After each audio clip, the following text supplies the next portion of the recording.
Hello, hello, hello, and welcome to session 9 of our Mummy the Curse 2nd Edition Chronicle Oceans of Eternity. I am joined by my good friends here, and we're going to get back into our misadventures here. But before we do that, a little recap to reestablish where we were and where we are now. So, on the last episode of Oceans of Eternity, our mummies, Seshet, Tamos, and Nesret, were preparing themselves before their visit to the Hippodrome to meet the mysterious White Jackal. Nesret had been busy cleaning out the Moret's tomb when he was interrupted by Minervina. He invited her to join him for the races at the Hippodrome, but things took a strange turn when Nesret showed Minervina the strange statue piece he had discovered within the tomb. Minervina seemed to zone out for a long moment, during which even Nesret's voice seemingly couldn't reach her. When her senses did return to her, Minervina was quick to dismiss that anything was wrong, and suggested instead that they leave for the races. And so they did. Meanwhile, Tamos used his guild affinity, the Nexus of the Soul, to telepathically check in on his inheritor, Vitalius.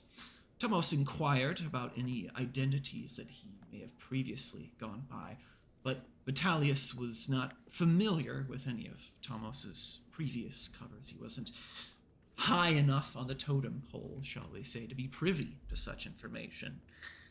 And, thusly, Tamos decided to craft a new name for himself with Vitalius's help, and the two settled on the name Petrus.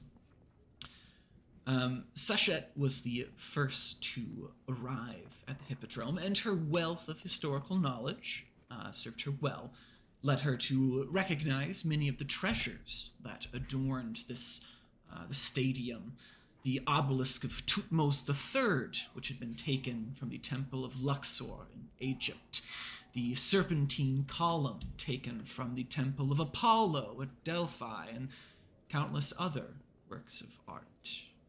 Thus was the fate of many an empire, their great treasures taken halfway across the world, and reduced to little more than ill-fitting decorations for their conquerors. While Irem and its empire was never put to the sword, its treasures, its relics, have also been scattered far and wide, often falling into the hands of those ill-equipped to handle their boons and banes. Nonetheless, it did not take Seshet long to find the White Jackal, who had taken a seat in a private box above the entryway that connected the Hippodrome to the Palace of Antiochus. Seshet and White Jackal shared a few words and discussed the teams that they favored for the races. White Jackal revealed Go D, playing it blue. Go Blues. Go Blues. Yes, as White Jackal and Seshet both revealed that they favored the Blues, and White Jackal had bet a small fortune on the Blues at the races today. And seemingly like magic, the Blues cleared the finish line for the first race with a solid lead. All the while, White Jackal sat there, confidently smiling. This pleasant rendezvous was then interrupted by the arrival of Nesret and Minervina, who had arrived without White Jackal's express invitation. Meanwhile, Tamos stealthily listened into the conversation from afar. White Jackal had inquired about the Moret's allegiances to each other and their origins. Nesret shared the Moret had fallen upon difficult times, shall we say. And White Jackal revealed that he too had been in a bit of a difficult situation. A cedar chest full of ancient tablets had been stolen from him mid-transit. He was too preoccupied with grand plans of his own design, however, and he was not willing to expend his own energies on such a task. Thus, he proposed an arrangement in exchange for recovering the tablets stolen from him at the harbor of Eleutherios. He would assist them in getting the Moret back on their feet, but under the condition that the Moret must not read from the tablets. In exchange, Sachet had asked for the secret to White Jackal's mysterious memory technique, and Nesret asked for details regarding White Jackal's grand plans that he mentioned, as well as a small down payment. White Jackal agreed and also revealed to Nesret that Sachet knows some of his plans already, and expressed perhaps a little surprise that she had not shared this information with Nesret already. White Jackal wrapped up the meeting as the Blues won once again, but noticed Tamos hiding in the crowd. He pointed out the eavesdropper to Nesret and Sachet, and Sachet revealed that he was, in fact, a member of their Moret. White Jackal, shall we say, was a bit disappointed, suggesting that such deception does them no favors in earning his trust. And Tamos was quick to try and ease his fears, his concerns, and offered to assist in recovering the tablets in exchange for some coin. White Jackal, perhaps a bit reluctantly, agreed and took his leave. The Moret debated their next moves as Emperor Justinian made a brief appearance throughout the races. The Moret agreed to split up for the time being and to reconvene at the harbor later. Sachet had headed to the Imperial College, hoping to rouse more memories to the surface. She made her way to the College of Law, where she wandered the lobby, hoping to spark some sort of recollection, but her memories escaped her. Following that trail, shall we say, not to be dismayed, she made her way into the archives, to the library of the College of Law, hoping to find the texts that she had once supposedly worked upon with this Tribonian figure. Her entry into the library was interrupted, shall we say, by the librarian, the clerk, who claimed that the library was not open to the public. Sachet revealed her name to the clerk, believing that her fame within the college would perhaps carry enough weight to dismiss this annoying little bureaucrat. However, much to her surprise, the flabbergasted clerk revealed that Sachet had actually been expelled from the academy years prior.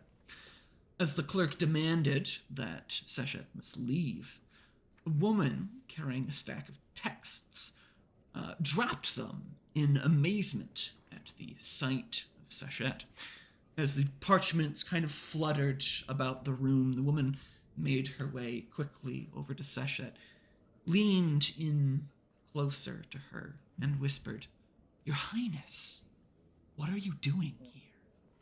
And that is where we shall pick up once again. So you have this bureaucrat that's pestering you to leave, that you're not allowed to be here, and now this revelation, this strange woman is whispering in your ear, acting like she knows you.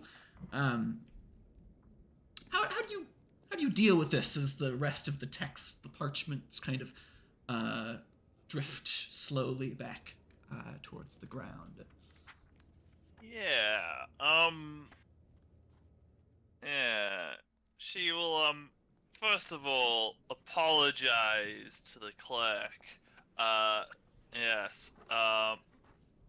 My apologies, for, for the intrusion into your archives, and yeah, she swiftly removes herself from them, bringing along this mysterious this woman that's like called her highness, like leading her like away from this like person, and just like kind of like motioning for them to like follow her, and yeah, like can I like find like I guess like I'd lead her outside the college, but yeah, and I just kind of like look at this like woman for like a good like little bit, trying to like get like a read on her, and it's like um yes, uh what is your name? A bit flustered, with everything going on. Yeah. And perhaps you hear the clerk kind of, you know, waving his fist about, kind of. I mean, some of it towards you, some of it towards this woman that's now scattered these parchments across the floor and left without the dignity of picking them up. She kind of takes a moment to compose herself. Takes like a couple deep breaths, and she says, "My name is Sophie Barda." Hmm. And what was your position? Within within the library, Your Highness, or In the court. My for those that don't know, my previous cult would have been called the Court of Matt. yes, M-A-A-T. Maat, I think it is. Yeah. Apostrophe Like there. Yeah. But I'm no expert on ancient Egyptian. That's my best effort. But nonetheless, I don't think anybody quite yeah, complete there's authority over the pronunciation of ancient Egyptian. Yeah, there's some linguistic flexibility there. Nonetheless, but yes, you she kind of leaves it vague, and you kind of clarify that yes, you're speaking of the court of Maat, and the woman Sophie, she mentions that she was a courtier within the Okay. within the court. I mean, Which would be the second tier, shall we say, of initiation. yeah. Okay. Cool. Nothing fancy, but better than a perhaps a lay member that. Okay, so like she's like somewhat initiated into the mysteries of the court then. Um, yes. Hmm. Something's happened to the court, and I don't know what's happened to it. And I could uh use some information. What do you recall happening before I left the court? What is your story of events? Well, how do I put this?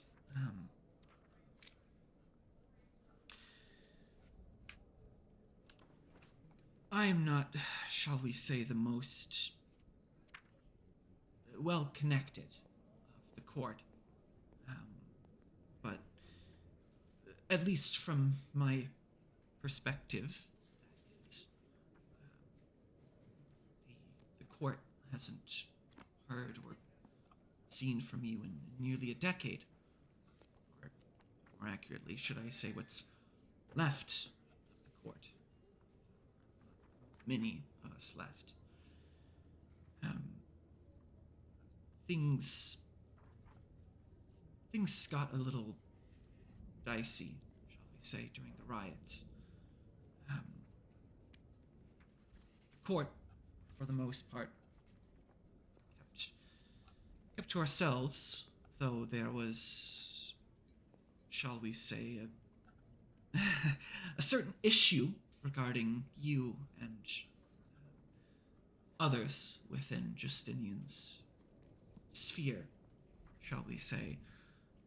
There are many among the aristocracy that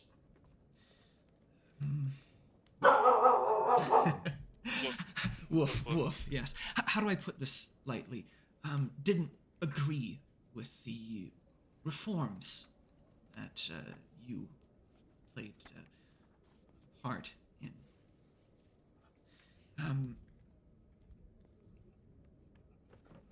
Things escalated.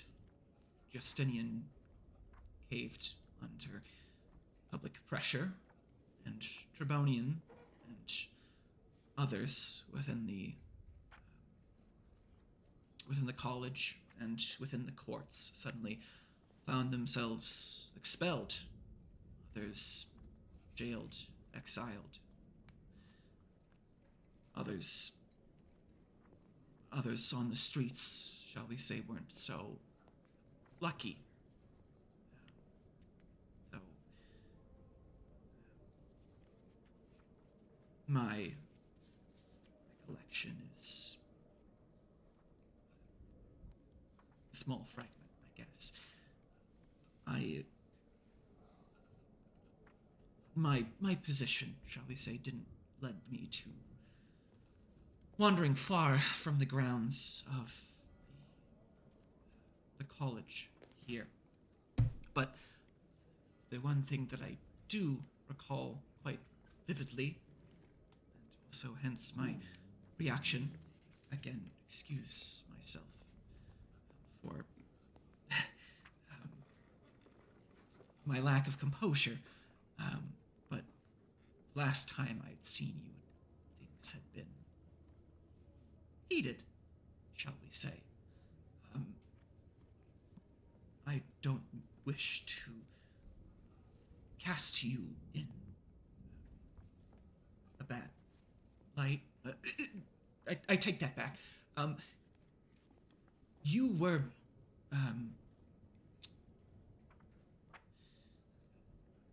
were very angry at your removal from the college. It was not an event that, shall we say, and like you see, like she's like stressing like the whole time of like, how do I put this like without putting myself in danger, without getting herself like killed for saying something wrong to you. And like she struggles for a bit, and she's like, you were filled with a righteous indignation, Your Highness. I want to try to calm her down. I put a gentle hand on her shoulder. It's all right, Sophie. You can tell me.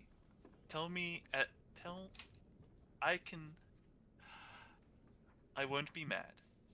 You're not getting in trouble for anything. And yeah, she's trying to come on, calm down, get your shit together. Why don't you go ahead and give me? You're not on trial here. Why don't you go ahead and give me? We'll say a presence and empathy. Yeah. Oh, this is gonna be good.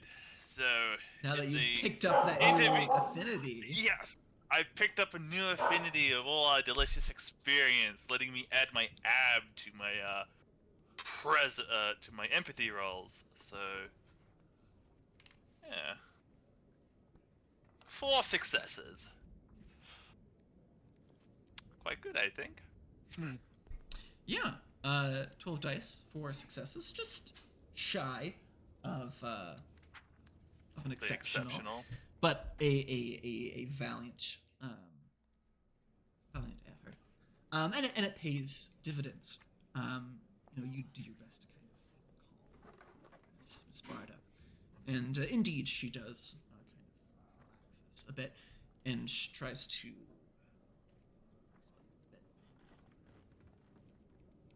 bit more detail again.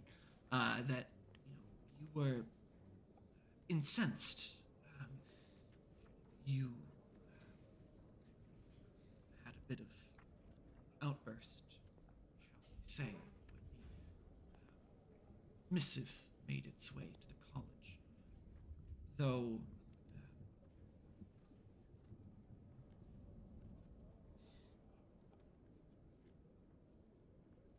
how do I put this?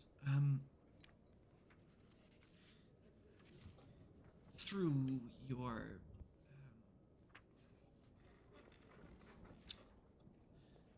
through showing your displeasure with this development, many of the cult that had been gathered to present news to you, we were, shall we say, concerned with this turn of events. Though you had stopped yourself, shall we say. You mentioned something of having bigger fish to fry. And you had left quite angrily, I say, though I imagine it was perhaps a mixture of things. Again, things had not been going particularly well during the riots. And those that were left to gather for you, we were reliant on your direction, Your Highness. Most of the upper echelons of the court, your judges, your high judges, had been missing. And many of us presumed the worst. And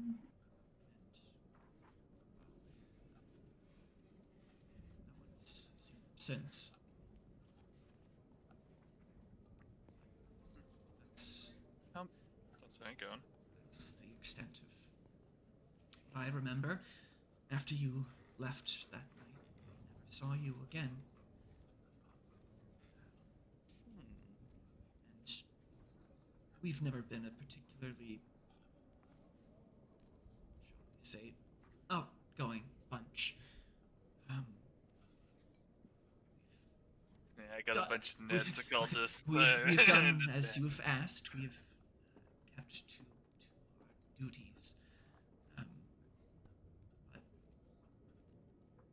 it's only those of us who have kept to our duties that have lasted, so to speak. I haven't seen any of the judges, and I haven't seen any of the lawyers, for that matter, in years.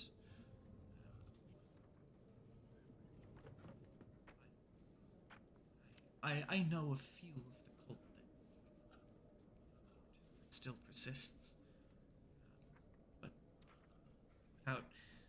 without guidance, well, we've more or less kept it to ourselves, I suppose. Things have changed, but now you're back. I Soon am. things will change again. It most certainly will. Sophie, I need you to gather the remains of my court. Yes.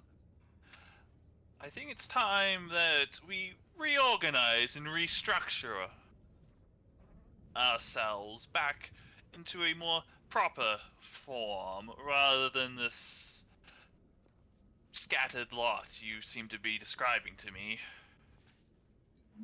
how many do you know still live today? Still? Yes. There's three, I know, at least. Though, perhaps a half dozen, though I haven't kept in touch with many of them. But I'll see what I can do. I don't exactly have your charisma, Highness. I surmise not I all of them might be so eager to take up the quill again, shall we say. I think you'll find them cooperative, and Susette's gonna. Yes. I.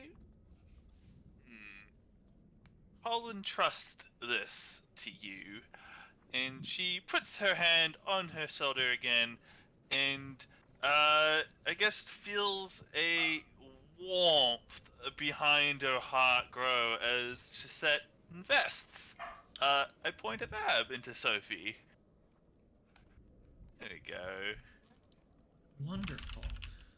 So you take Yeah. a few moments, do this little ritual, the rite,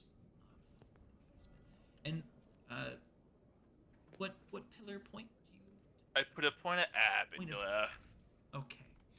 Um. Wonderful. Yeah. What? Who? Sophie is kind of like Yeah. taken There a you go. bit, aback by this development. Like, she's spent like the last 10 years like living more or less a normal life, and suddenly you just reappear. I'm back. Yes, as if nothing I happened. got a job for you. Here's a and pillar point. you give her a task from on high, and you shove some of your soul juice into her, and it is an awful lot for Sophie to take in. She does her best. Also, given that I don't have any Konobic jars, I should start. Oh, yeah, there's the double-edged sword there. Yeah, I Like, need to yeah, prepare for that. you're my backup. You're my fail-safe. Yeah, you seem to have like some into the college already. Like, How you know, convenient. Probably, how convenient. Yes. Hopefully that doesn't happen, but you know. Yeah. These things. But she doesn't know that. Yeah. She doesn't need to know that. Well, with that, you entrust Sophie this task. You set her a course of reconnecting what is left of the court. I also, there's a second thing that Sisette also does. Something much more powerful that would be a lot more assisting to her. As she invokes another utterance. I think we haven't seen this one. Blessed is the God King Tier 2. As she literally quite blesses Sophie with good fortune. Yes, for the rest of the story, which I think is like a few sessions long at least. Let me find it. Whenever she spends willpower to enhance a dice pool, it becomes a blessed action. This blessing remains until the end of the story. If the model is one of the mummy's cultists, the dice pool also gains the 8 again trait. And achieve exceptional success on 3 successes instead of 5. Well, Yeah.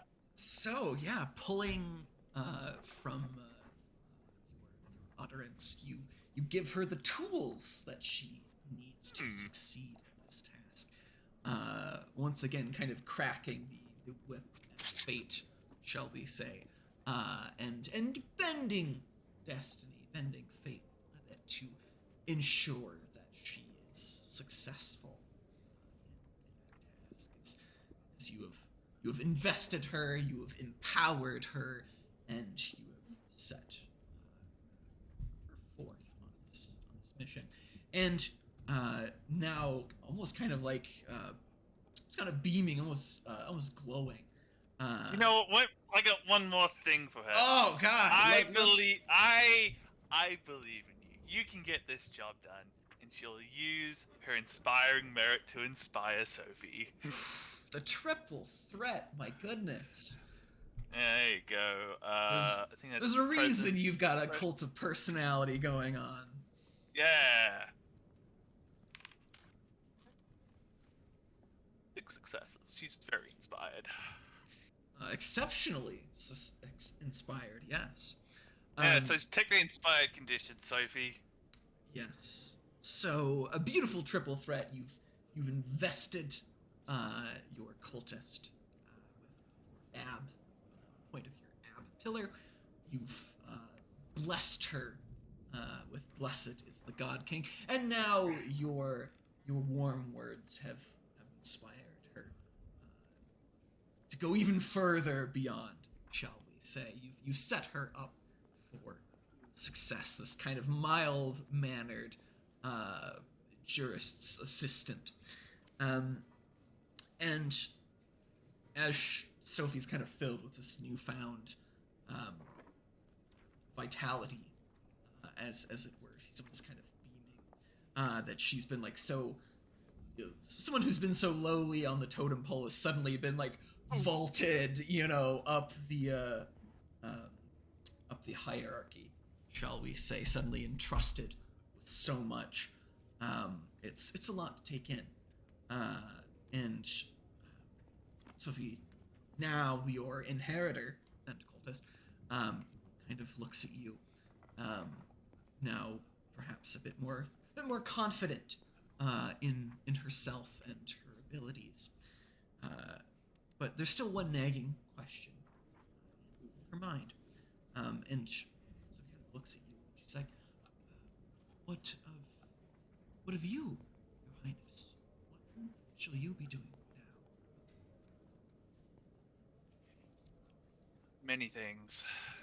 Reconstructing the court is one of them, but I look back at the college. I believe I must right this wrong that has been done to me at some point. But, yes, I have other matters to deal with members of the Merit. Ah, yes. Trust me, this will be a busy descent. Very well, Your Highness. I will do as you ask. And with that, the inheritor, Miss Barda, she doesn't even look back at the college. She just she's got a pep in her step, and she is striding as she walks out into the city. Quest to reunite what remains of your scattered cult. This is a sort of small minor question here. And I'm pretty sure I can know the answer to this one. But with my Lion's Pride affinity, when I improve a character's impression of them, I learn what are their aspirations. What is one of Sophie's aspirations? I feel like I improved her impression of me. Yeah. So you definitely have improved your impression. Inheritor, Miss Barda here, and you can kind of read the contents of her heart, both literally and figuratively, given your affinity. Yeah. But through your Lion's Pride affinity, getting at her although she kind of mentioned, again, this recurring theme of like things have changed, that your cultists have kind of gone back to being people, to living normal days. And you get the implication that her life, there's something, shall we say, that's not normal about it. A sense of normalcy that she once returned to it. Though it's a disruption, perhaps not caused by you, but you don't, shall we say, know the details of it. But from what you can read from her, you get the impression that Sophie is likely a married woman, but judging from her expressions, just the way that she kind of composed herself and held herself, that she's most likely without a partner. Partner is missing, away, gone, perhaps sent to war, something of the sort. But that element, that structural foundation in her life is not where it's supposed to be, and she wants a return to that stability. Okay. She wants her husband back, it seems. Or at least what I can tell. Yeah, that's a safe assumption. Though, you can't quite read the My ability to read that far. You don't know like the precise details. Again, you're not telepathic. You don't not yet. the names, the details, whatnot. But perhaps something for later down the line. Anyway, let's move along here. Let's switch gears as we wrap things up with you. Let's take a volunteer. Nestret or Thomas, which one of you guys wants to pick up next? Here, who do we want to jump to first?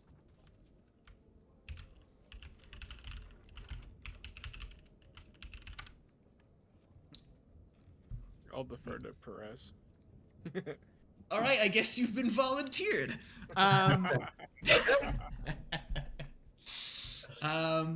Yeah, I mean, your judge will give you tasks to do, and in this case, Zavlus is giving you such a task. Well, let's jump to Tamos.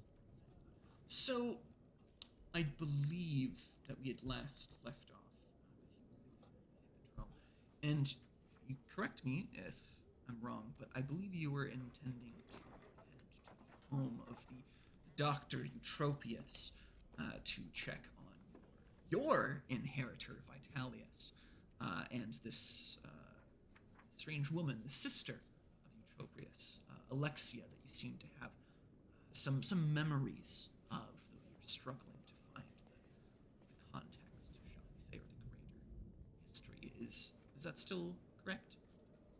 Yes, that is correct. So, transitioning here from the college to Tamos, you're walking through the streets, making your way to the home of Eutropius, the doctor.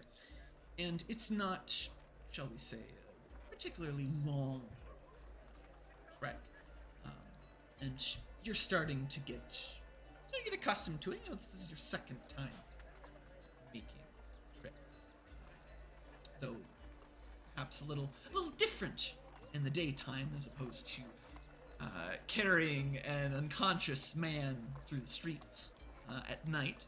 A bit more pleasant experience, but it doesn't take you to reach the home of Eutropius, your inheritor. You stand at the threshold to their kind of modest abode. What do you do? I'll knock on the door. So, polite, you knock upon the threshold, and moments later, someone opens the door. Though it's perhaps not who you might have expected it to be. Alexia is the one to answer. As the door swings open, you can see sort of the communal area. You can see sort of table of or inheritor Vitalia sort of laid out. And, you can see he's kind of resting, sleeping, perhaps. And judging from, like, the state of things, kind of see, like, a bandage kind of, like, half drooping of Vitalius, kind of dangling off the side of the table, as it were. And, you don't see Tropius, at least in the room here. But nonetheless, you see his smiling face. And there's a kind of brief twinge of a first confusion and then surprise as she realizes who's just the door. And kind of looks at you a bit, and she's like, "Oh, you! Yes, I remember you from last night. Your patient's friend, right?" Correct. I apologize for the interruption, the unscheduled visit, but I would actually like to speak to my friend if that's okay. Yes. I was in the middle of changing his bandages, but I suppose I can leave that be for now. Though. Well, you can. I would certainly prefer you finish doing that before I talk to him. If it's all right, I'll just wait. Yeah, sure. Yeah, I'll try and hurry along. And a kind of flustered Alexia kind of walks over, and goes over to the table and kind of hurriedly tries to tend to changing his bandages. And as she's doing this, kind of still trying to hold a bit of a conversation with you. She informs you that the doctor, brother Proprius, is out at the moment. She's like, "Oh, he's had to head to the Meze to get some more medicine. Hope that's right." He doesn't exactly trust me to grab the goods, shall we say. I'll step into the house and shut the door. Any particular reason for that? Well, I mean, I've learned a thing or two from brother, but I'm by no means a physician. But he's Eutropius. He's particular in his craft. You might say he cares a little too much. But he insisted that right. Just say I've grabbed things that may not have been up to his standards before. You've wasted some coin, but that's all in the past. And she kind of hurriedly wraps up the wrist and kind of ties it off. getting like increasingly embarrassed as she's kind of inadvertently calling herself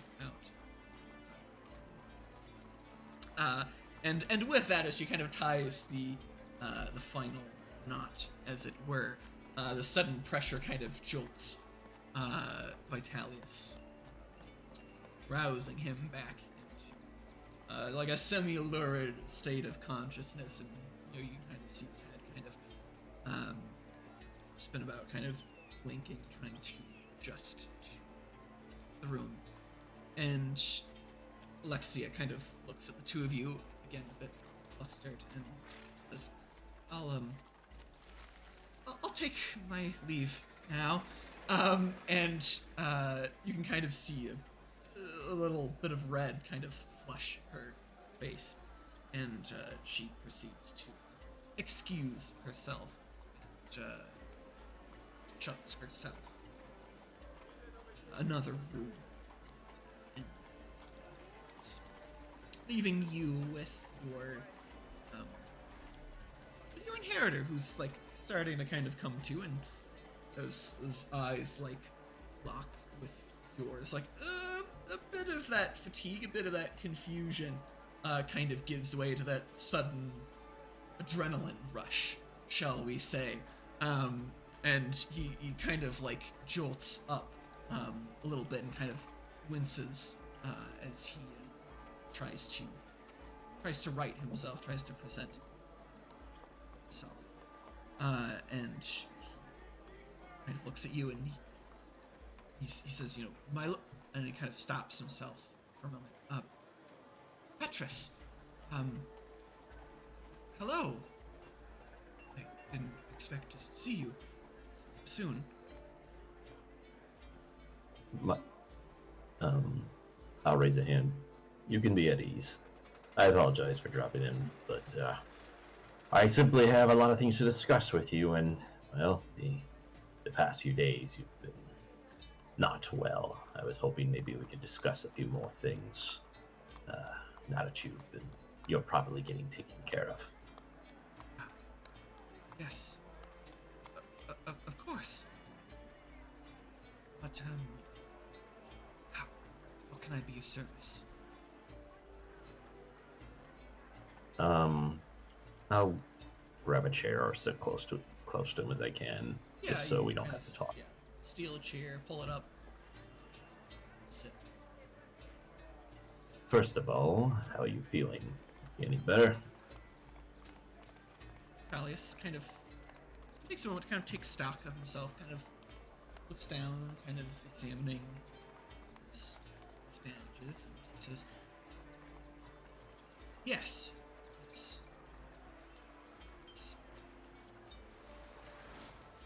it's definitely helped, yes. Good. Good. I'd like to hear that. I appreciate it, sincerely. Well, you're very welcome to it. After all, you are a member of the Order, after all.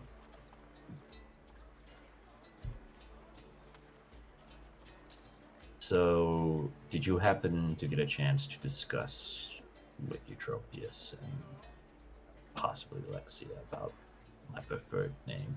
It's alright if you didn't. I was just curious. Yes. Yes. I've had a moment to discuss with them. Prefer to be conscious. Hopefully I've cleared up any misunderstandings.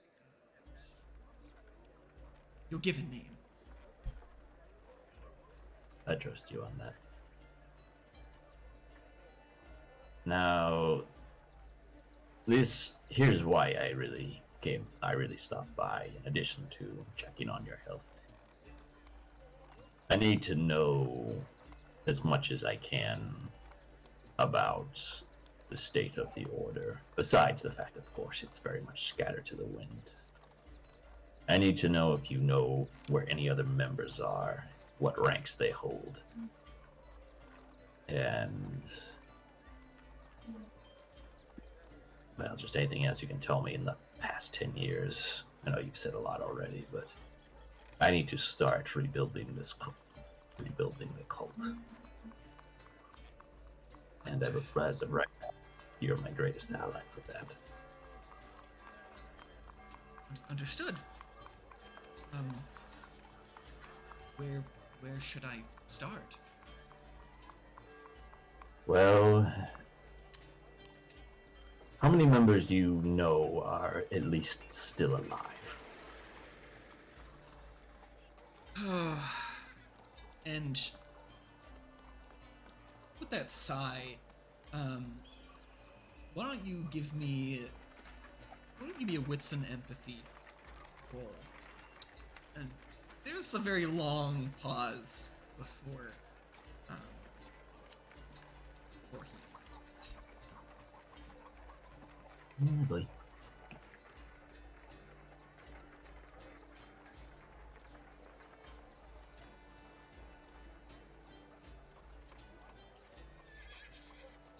See what you managed to situation. Oh, 3 successes. Pretty impressive for 2 dice.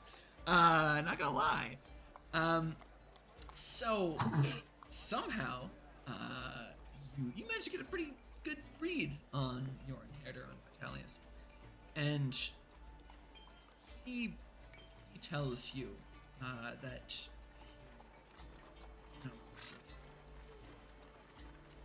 perhaps 5 or 6. Though you get the impression that he's not exactly being truthful with you, or perhaps he's trying to pad things. Vitalius, you don't need to prove yourself to me. I would much appreciate direct honesty rather than any news. That would be preferable to hear. After all, we deal in so many, our organization deals in so much secrecy. I need someone I can trust to tell me the truth. And Vitalis, Or at least the whole truth. he kind of thinks that you wouldn't. Forgive me, I perhaps was being too optimistic, I suppose. There are 2. Two that you know of. Very well. That will do. Give me. You are forgiven. I must ask, well, I suppose it's a redundant question. What about me in particular terrifies you? Besides the fact, of course, I believe in the cult. I imagine you didn't want to tell me the real number out of fear of reprisal. Am I correct? Well, I have requested Steve, and I must.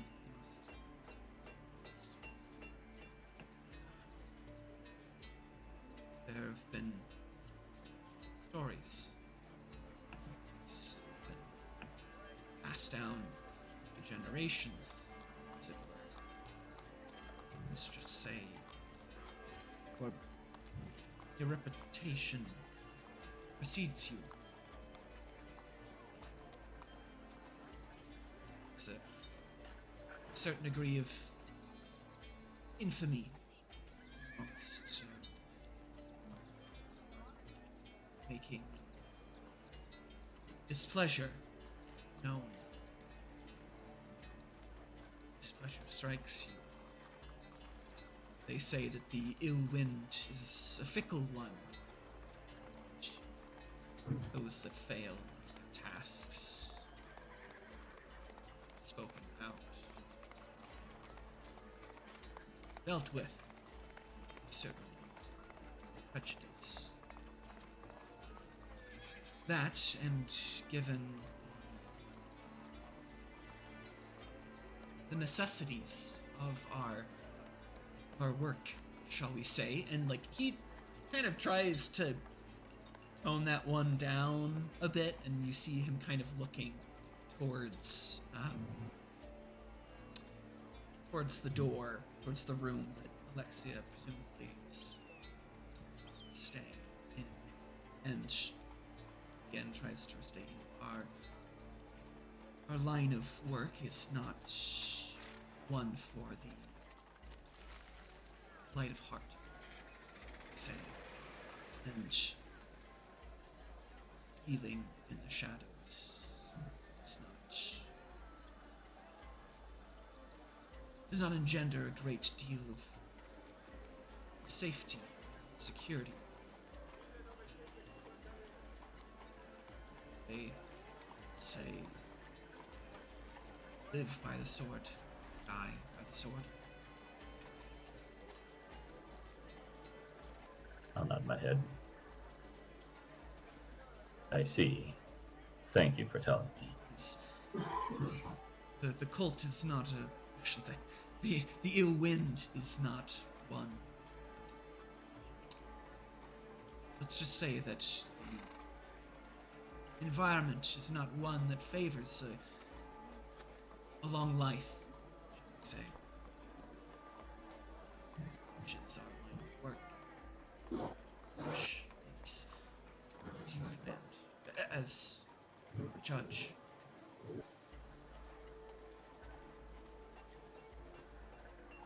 I suppose I can't deny that. I'll admit, I don't remember much, so I guess I'll have to take what you say, at least with a grain of salt. But I can promise you I will try to overcome this fickle reputation I have. I am certainly severe, and I am certainly, well, I will say when I am angered, I am certainly severe with it. But if I wish to trust my own network of spies, I suppose they're going to need to trust me to a certain degree as well.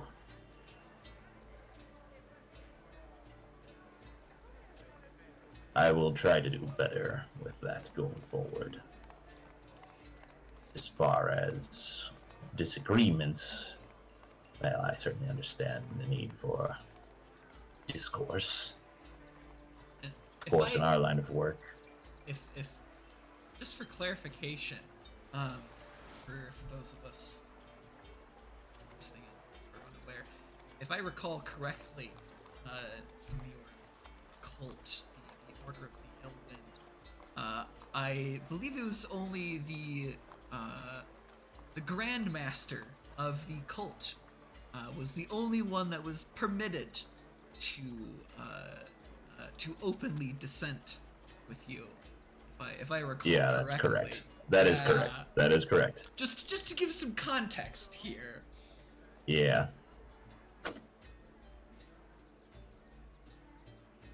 I digress. But I appreciate your honesty, Vitalius. And to that degree, I think given your loyalty, your fortitude, your ability to stay loyal to me throughout these past decade, I believe you are most worthy of a reward. I'm sorry I can't make this with much pomp and circumstance, but this is simply not a good time. I will make it up to you later. But as leader of the Order of the Ill Wind, I say lowly, I'm going to confer to you the title of Grand Master. Ooh, everyone's rising up the ranks today. I didn't give that girl promotion. Well, You made her an inheritor. That's a pretty pretty It serious feels more like a upgrade. burden to me than a benefit. I mean, for those in the know, perhaps. But for those poor, unassuming cultists that don't know that you are also using them as a replacement Backup body, yeah, it takes a different perspective on it. But nonetheless, you promote him to the rank of Grandmaster. Why don't you give me another wits and empathy roll as you drop this bomb on him of like, oh yeah, you've gone from an agent to a Grandmaster overnight, and all it took was 10 years of staying loyal and a severe beating. Man, again, 2 successes on 2 dice. A solid roll.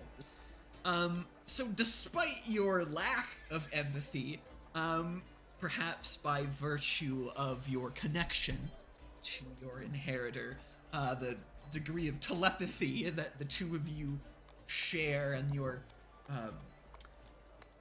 the kind of emotional bond that you have through the rite of investment, you kind of sense his general state of being.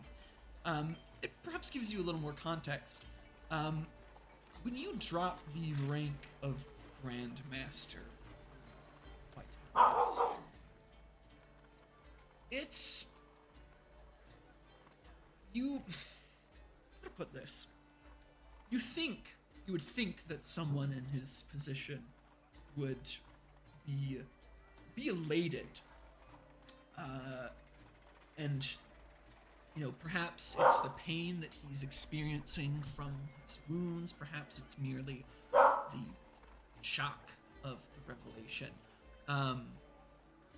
He kind of does his best to stay composed as he has done in the past, and kind of thanks you for such an honor. But as he says that, you get the implication that he's not entirely okay with this, that perhaps he doesn't feel like he's worthy of such an honor. He's undeserving of this. You don't have enough understanding of him to know precisely why, but there's something that seems to be holding him back from accepting this wholeheartedly, shall we say. But nonetheless, he accepts this honor, though you get the sense that, again, he just doesn't think that he deserves this, or is unworthy of this gift. But again, thank you for this.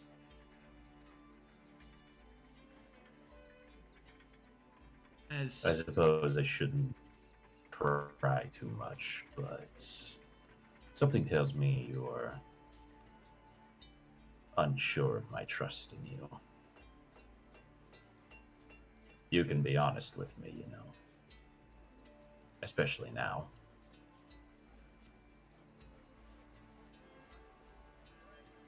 Well,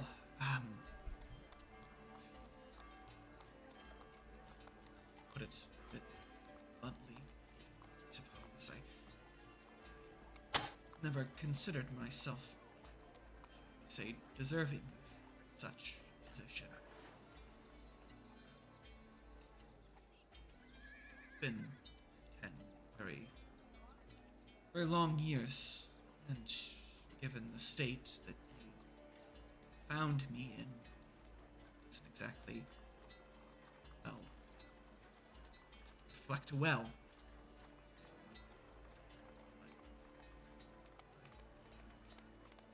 I trust that your your decisions have not been made in haste. I am I assure you. capable of the Sure. tasks that you set forth for me, for the duties that you have now entrusted to me. Simply hope I that assure you, Vite. live up to your I- expectations. I did not make the choice lightly. I do believe you are quite capable of fulfilling the terms of a Grand Master. More importantly, I'll need you more than ever right now. I do not remember why I gave you the status of inheritor, but I can't imagine I would have given you that honor without some degree of trust in you, and some degree of belief in your abilities. Yeah. I'm going to So- ask you for one more wits and empathy roll here, or perhaps a wits and subterfuge.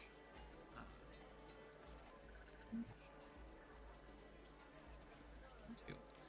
They'll give you different, shall we say, results, depending on which one to choose.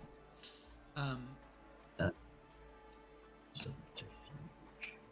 Nice. Of course. So Yeah. a single success here. So, he gives you this answer, and you seem pretty confident. And tell that it's a bit of a difficult subject for him to broach, but nonetheless, this relationship has been developing, and this seems to be progress. He's opening up to you, or at least that's what you believe.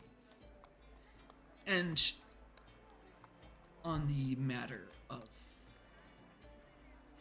trust, and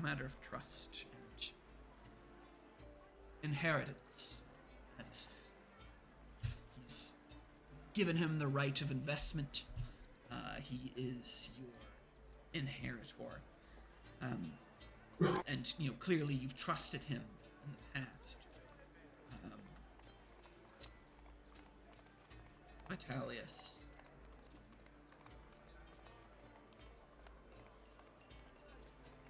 He tells you that I've done many a thing in the name of the ill wind.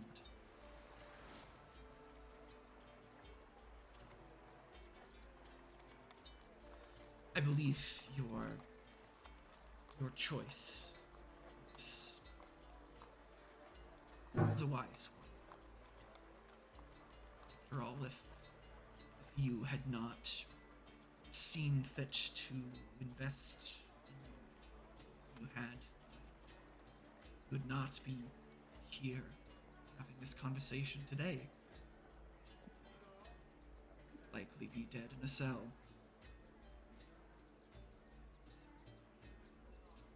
Thank you.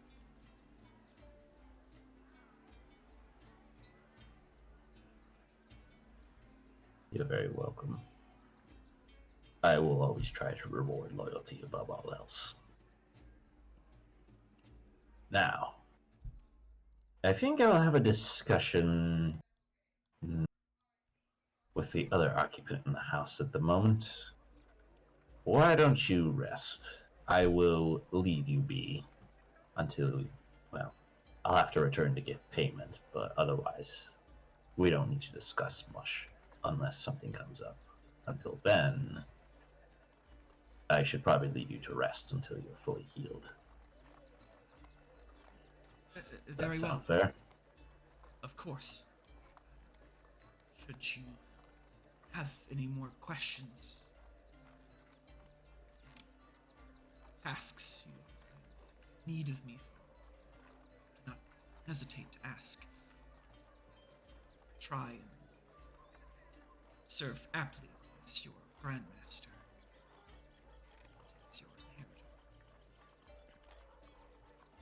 I am glad to hear that.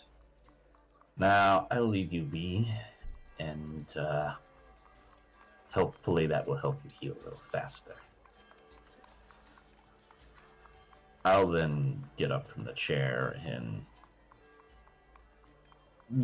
trudge over to the room I saw Alexia go into. After the door is closed, I'll probably knock. All right.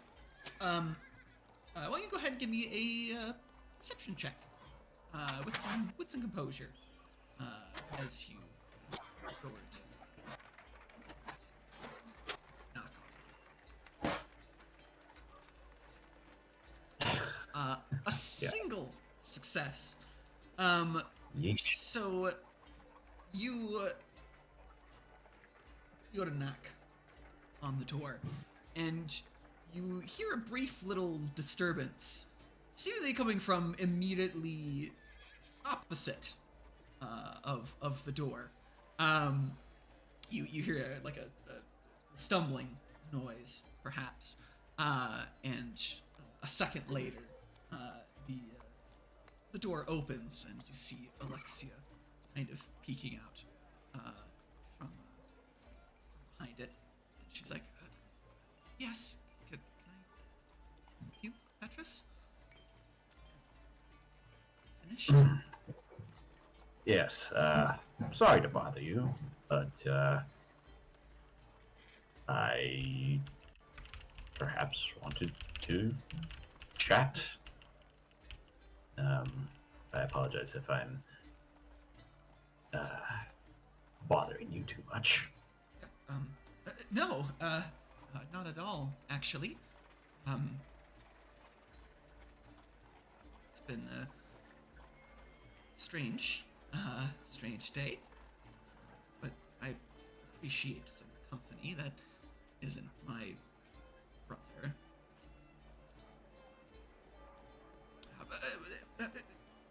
Come in, I guess. And she kind of like steps back and, opens the door and lets you the room.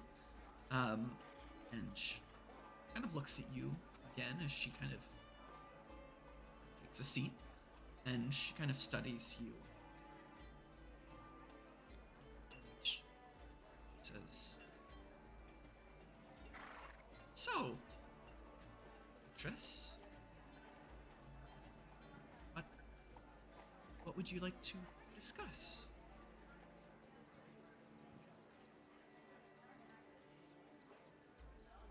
Lovely weather we're having today. I suppose small talk could work too.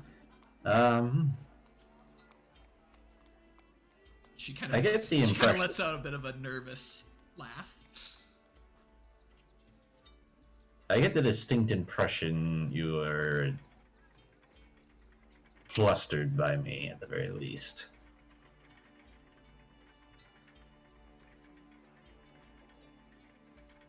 Well, I would say I'm one that is, well, easily flustered. But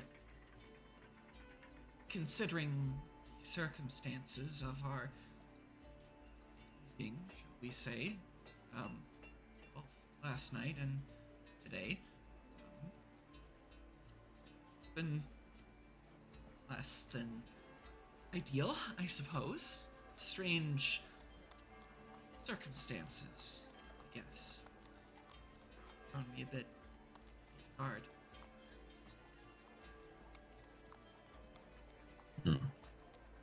I do apologize. My apologies. Sorry. Don't wait, man. No need. I just hope I'm not doing anything myself to unnerve you. After all, I greatly appreciate what you and your brother are doing for my friend. It's okay.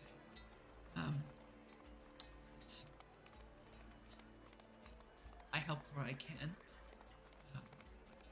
Really, it's so Proteus, but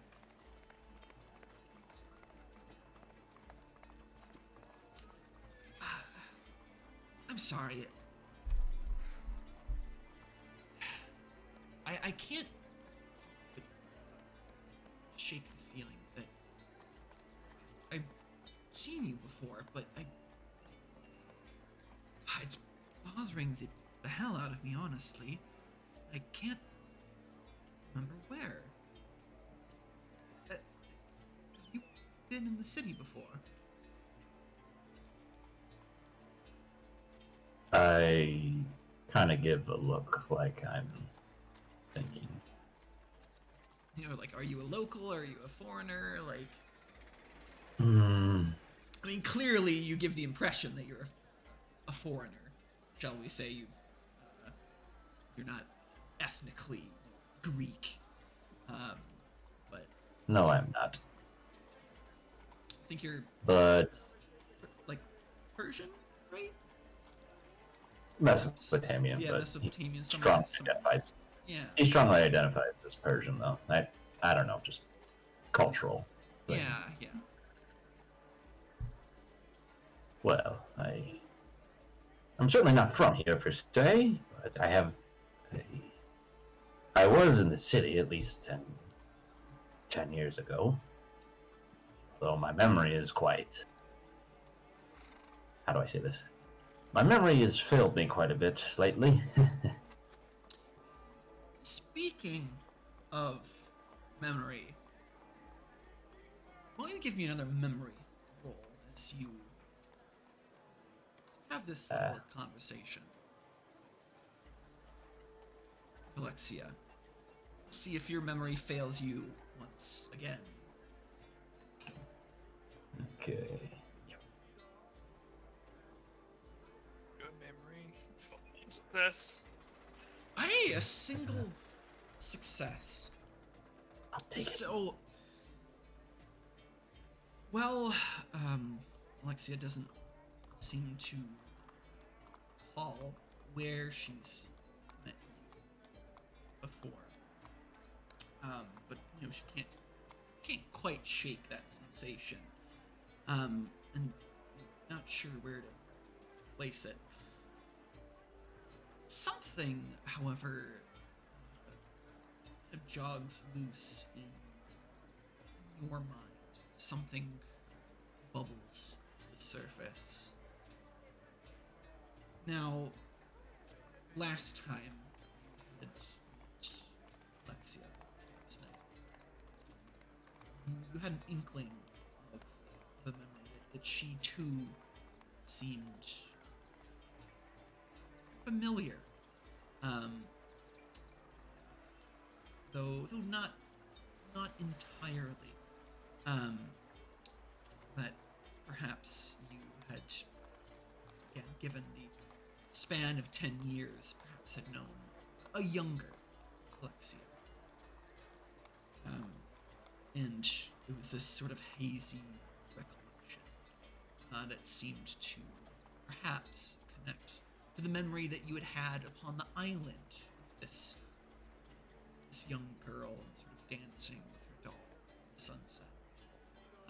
Though you couldn't be sure of the connection between the two. The elements are certainly there. Whether or not you draw that conclusion is up to you. There's a new memory that bubbles to the surface. This Alexia, you have her sitting in front of you, kind of squirming, unsure of herself, a bit thrown off kilter. There's something familiar about it, just kind of what's that sort of deer in headlights look. Though in the present circumstances, it's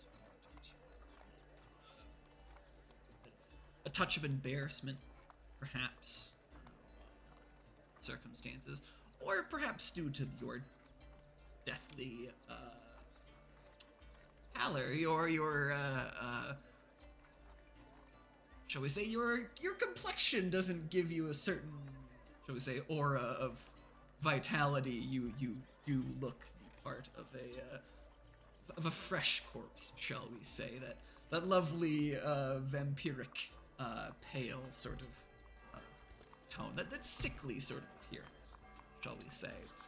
But nonetheless, there's a nugget of familiarity in there, and that comes to the fore, but in a different context. You see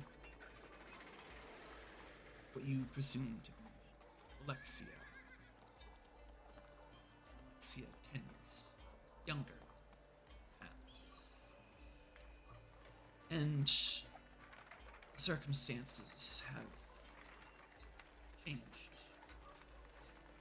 It's not a deer in headlights look from embarrassment, shame, social anxiety.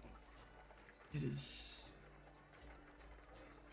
a look almost of despair, this despondent young girl. And it's night in the city of Constantinople as this memory comes to the fore. And as you look about, the city is burning. You can see the flames flickering on the horizon, smoke billowing into the air. And we're doing something. Had a mission, had a directive, an order from your judge, though you don't recall what that was, but something made you stop as you tread through the city streets, the city burning around you. Constantinople caught in the grip of a riot spiraling out of control. Something caught your attention. This girl. You see her. She stares at a small house. Shall we say, very humble background. An exceedingly modest home, shall we say. It too is on fire. The flames have consumed its and your attention is sort of drawn by the crack as one of the beams perhaps kind of crumples the roof, kind of on itself. It draws your ears at least, but your eyes are drawn to this little girl that's staring, watching, perhaps, presumably her family's home on the ground. And she just sits there, stares, and you see it's a doll. It's somewhat like the one seen before.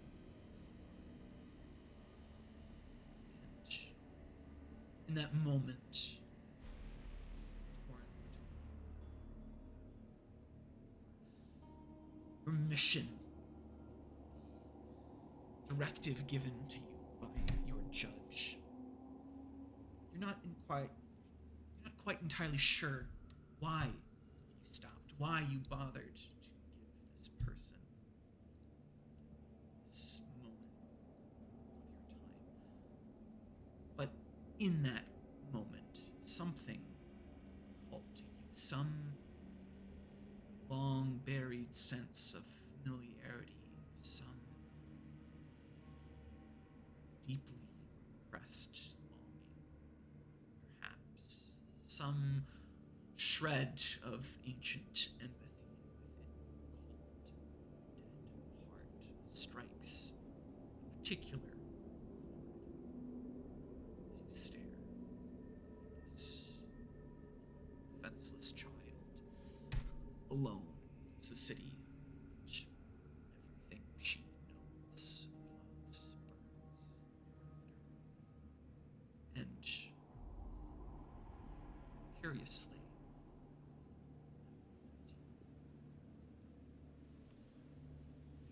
step off the path. You break away from drawn by whatever lingering feeling that's buried within you. You make that decision to go after the child.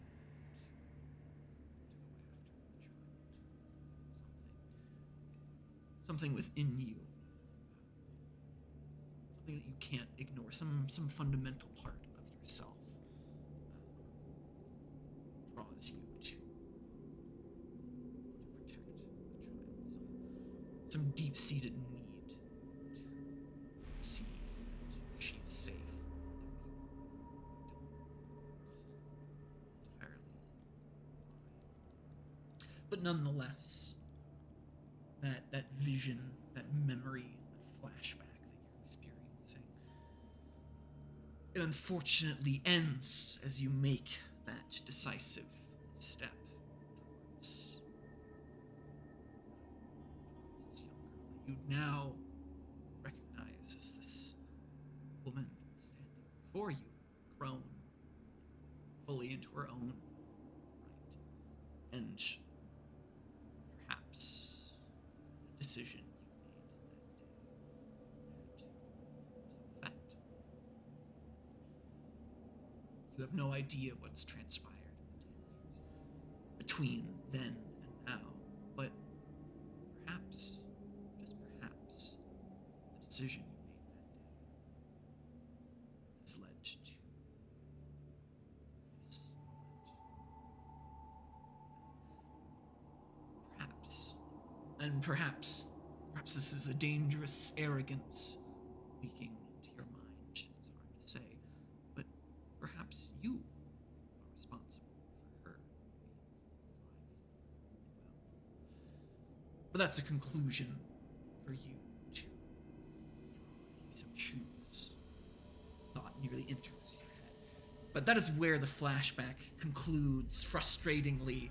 The greater context of the moment kind of stripped from you as Alexia tries to draw you out of this flashback that you're experiencing. She kind of like chimes in like, is everything okay? You seemed a bit distant for a moment there. I sort of blink, shake my head. Sorry, sometimes I find myself deep in thought. Just trying to remember something. On a whim, he reaches into his robe, which I imagine still probably has the doll he picked up earlier, and slowly pulls it out. So you present the doll that you found on the island.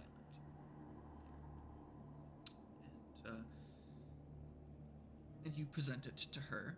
And once again, she seems a bit confused. She didn't really pay it any attention when you would kind of, say inadvertently, inconspicuously kind of presented it, the night before. You kind of had it out, and now, like, you're presenting this, like, raggedy, sea-weathered doll to this grown woman. And that embarrassment, the awkwardness is kind of faded at this point to a rather, shall we say, a solid degree of confusion as you present this, raggedy kind of threadbare doll to Alexia, and she just kind of looks at you and she's like, what is this?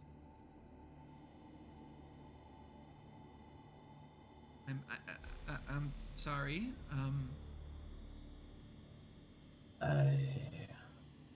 Forgive me. I seem to have gone off on one of my tangents again.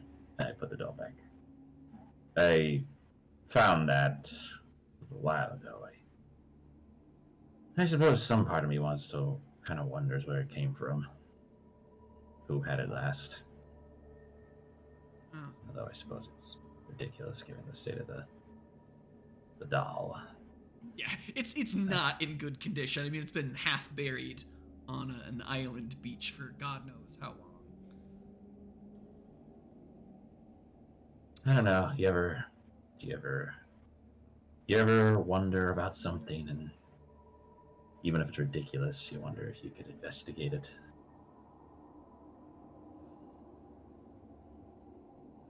Yeah, I suppose.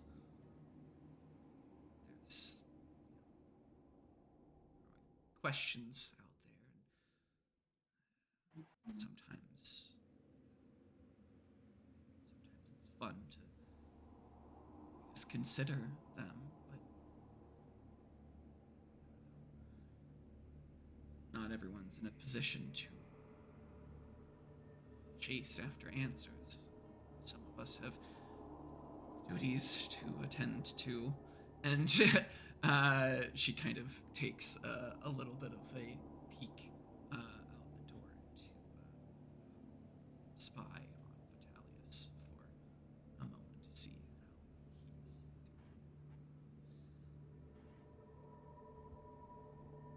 doing. I suppose. My apologies. I suppose that doll sort of struck, a chord for me,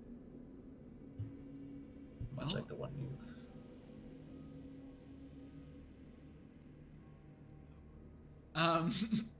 So you,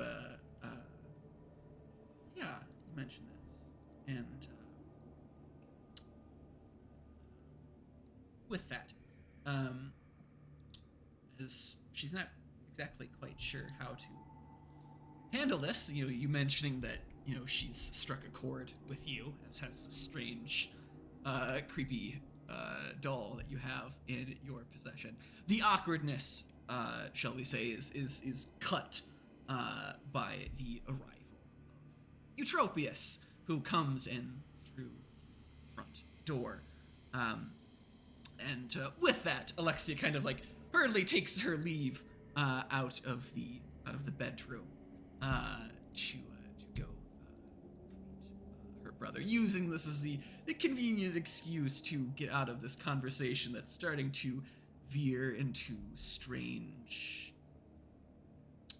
territory, shall we say.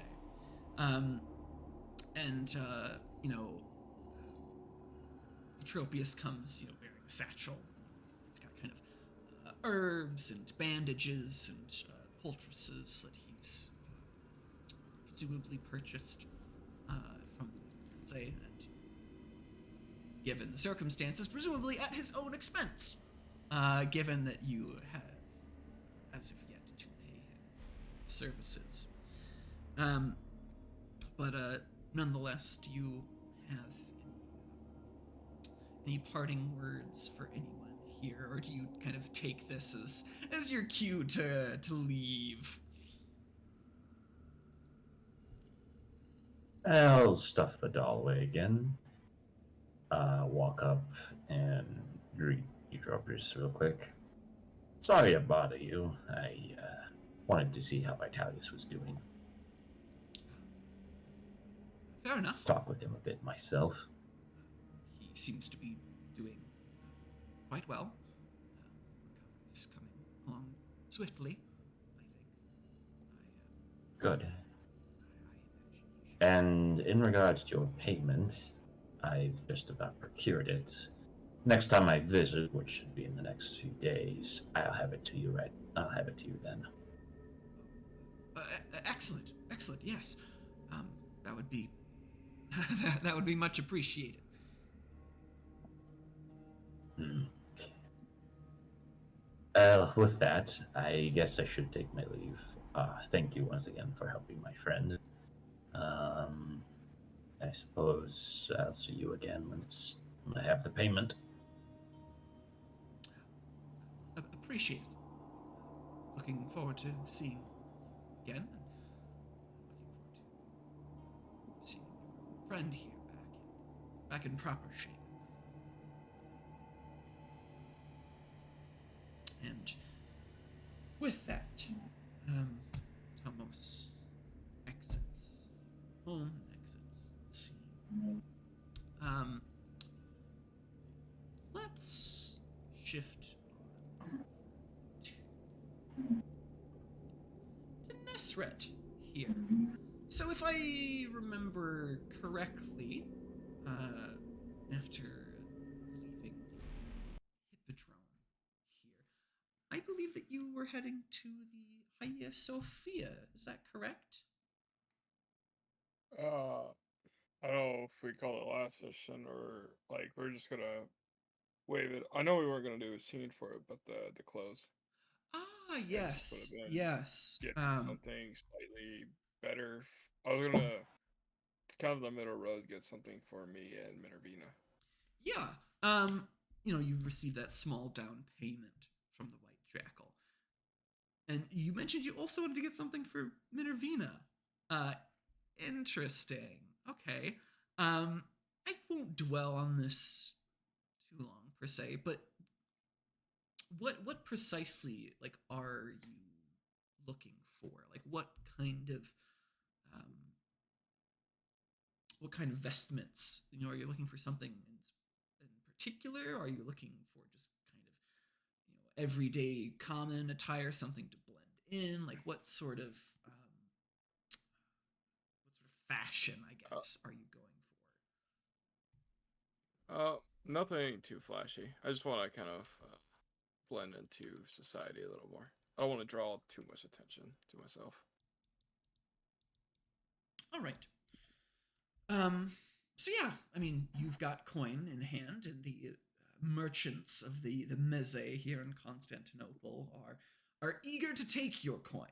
And it doesn't take you long to kind of browse through the various vendors of textiles and clothes before you find something that perhaps suits your tastes.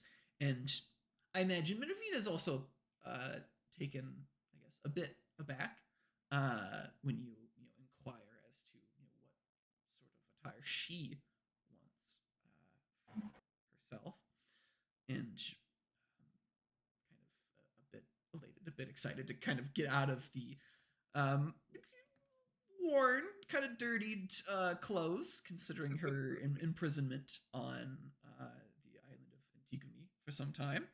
Um, she's very receptive to your offer of a new set of clothes, and with the resources that the White Jackal is giving you, it's more than enough to cover two sets of attire, one for you and one for Minervina.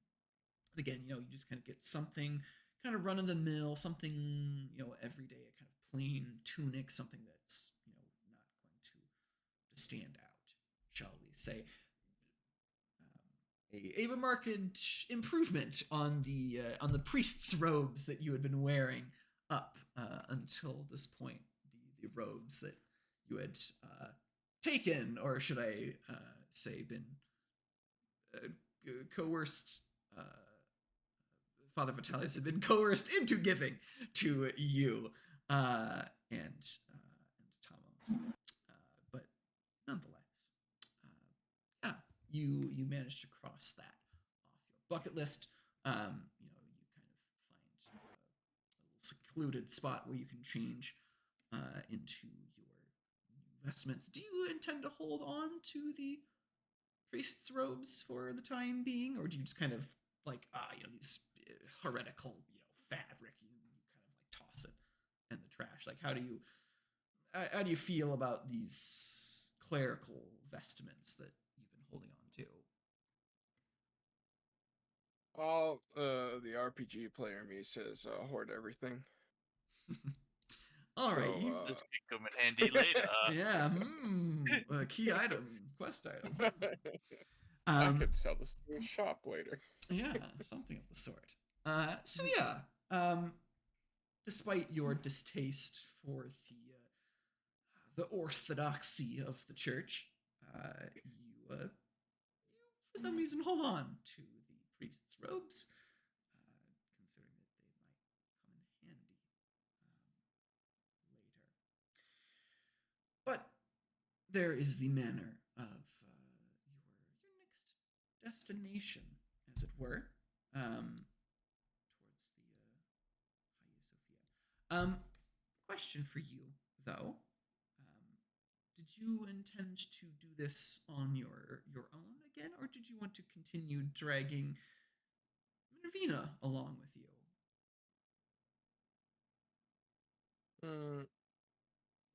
I'm actually not gonna drag her along for this one. I'm just gonna inform her. I'm just gonna tell her. I'm working on cleaning up the tomb a little bit more. Yeah. I'll So be working on cleaning you up mentioned a little that, and clearly the mention of cleaning up the tomb. Minervina is quite eager, like, oh yeah, of course, yeah, go on ahead, and like you can tell that like you just provided a very convenient excuse for her. Like you get the impression that she's not in any real desire to help you in the matter of cleaning the literal bodies out of your tomb, especially given the strange reaction she had earlier. Perhaps that has something to do with her reluctance to join. And she's like, that's all right. I have some other things of my own to attend to. I'll see you around, I guess. Yeah, I'll see you around. And speaking of seeing you around, we're going to see everyone else here around in just a couple minutes, as we're going to take this as our cue to take a little break here. We will be back in just a little bit, so sit tight as we see what Nesret's trip to the Hagia Sophia brings to the table. So see you guys in just a couple minutes.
And we are back.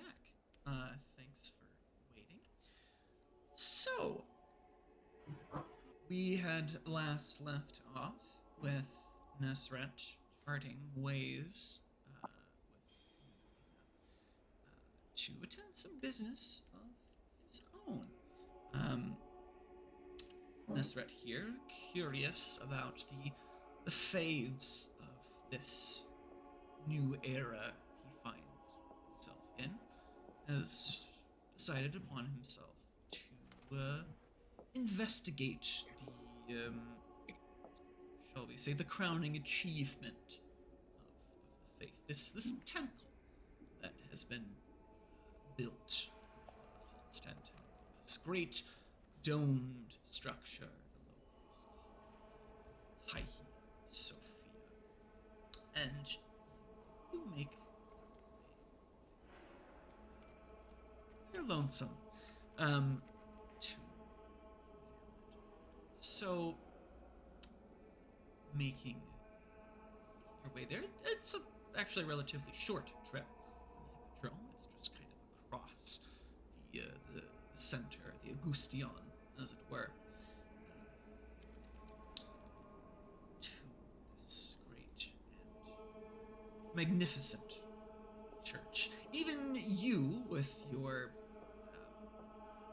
shall we say, conservative notions of architecture and perhaps now a bit outdated designs, or really non-existent given the nature of the realm, nonetheless, you can't help but find something fascinating about this structure. It seems not to be founded on solid masonry, but to be suspended from heaven itself, for it soars to a height to match the sky, and as if surging up from amongst the other buildings, it stands on high and almost looks down on the remainder of the city, adorning it because it is a part of it, but glorifying it in its own beauty. And the building is almost square, but as you take your first steps through the great doors into the structure, from within it almost looks a bit more rectangular, for the great sort of semi-domes at the east and west that kind of prolong the effect of the roof.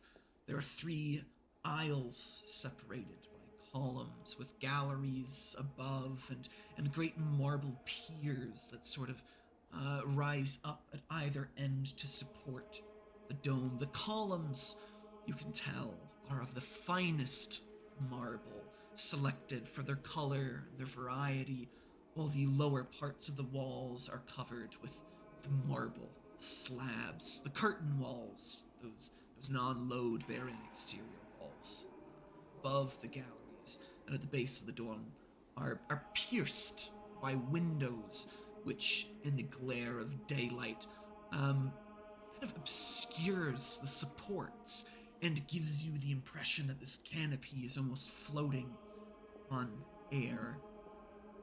And stepping in, it's as if one were stepping into heaven itself, with no one standing in the way at any point. One is almost illuminated and struck by the various beauties that shine forth like stars all around.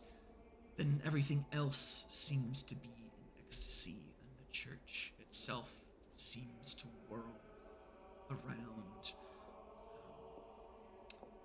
The marble almost gives you this imitation of moving water, and the central dome kind of floated on this ring of windows gives you this almost like enormous uninterrupted nave, and around it there are these enormous mosaics of these 6-winged angels, and these 2 great arched openings are supported by these massive columns that descend all the way to the floor. And you've seen mosaics before. You saw the one in your prison tomb. You saw the ones that lined your tomb itself. And you are met with like the most stunning achievement that you can imagine. It's not just stone, but from what you can surmise from your long history of architecture, the secrets whispered to you by your guild, you identify the composition of these. They glitter.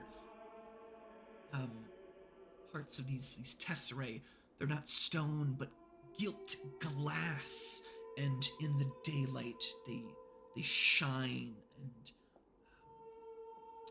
they just sort of radiate this light around them, and it casts all these images, all these various mosaics in this kind of regal light, and not just the gilt glass, but precious stones worked into the mosaics. You can tell no small expense was spent to construct this crowning achievement.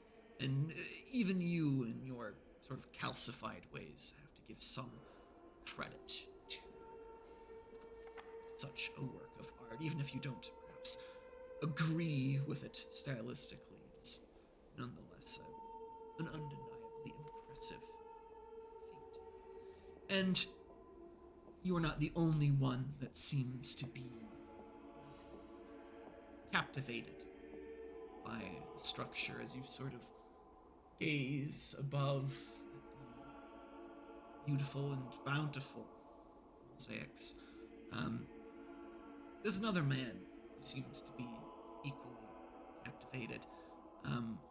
An elderly Greek fellow who seems to kind of share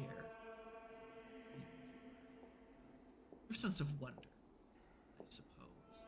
And he kind of breaks you out of your trance, sitting in one of the pews. It's incredible, isn't it?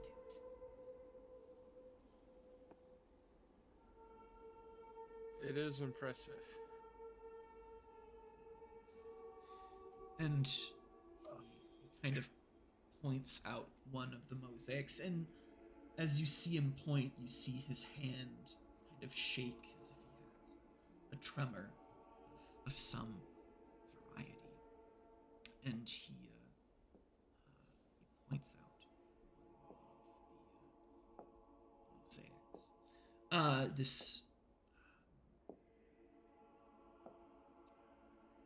is a great cross that kind of stretches across the dome itself, and it's overlaid, as the old man points out, with an image, a mosaic of Christ, the Pantocrator.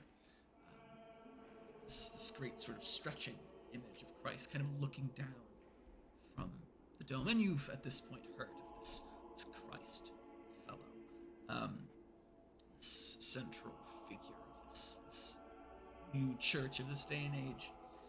And the old man, as he kind of points out this central figure, it always fills me with warmth. It almost gives you the impression that the presence of God is always amongst his people.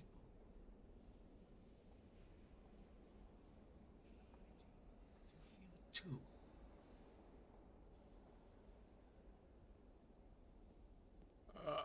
I'll be honest, I'm not from these lands. Came here because I had questions. Questions. I think we all have questions. I think all of us are searching for answers.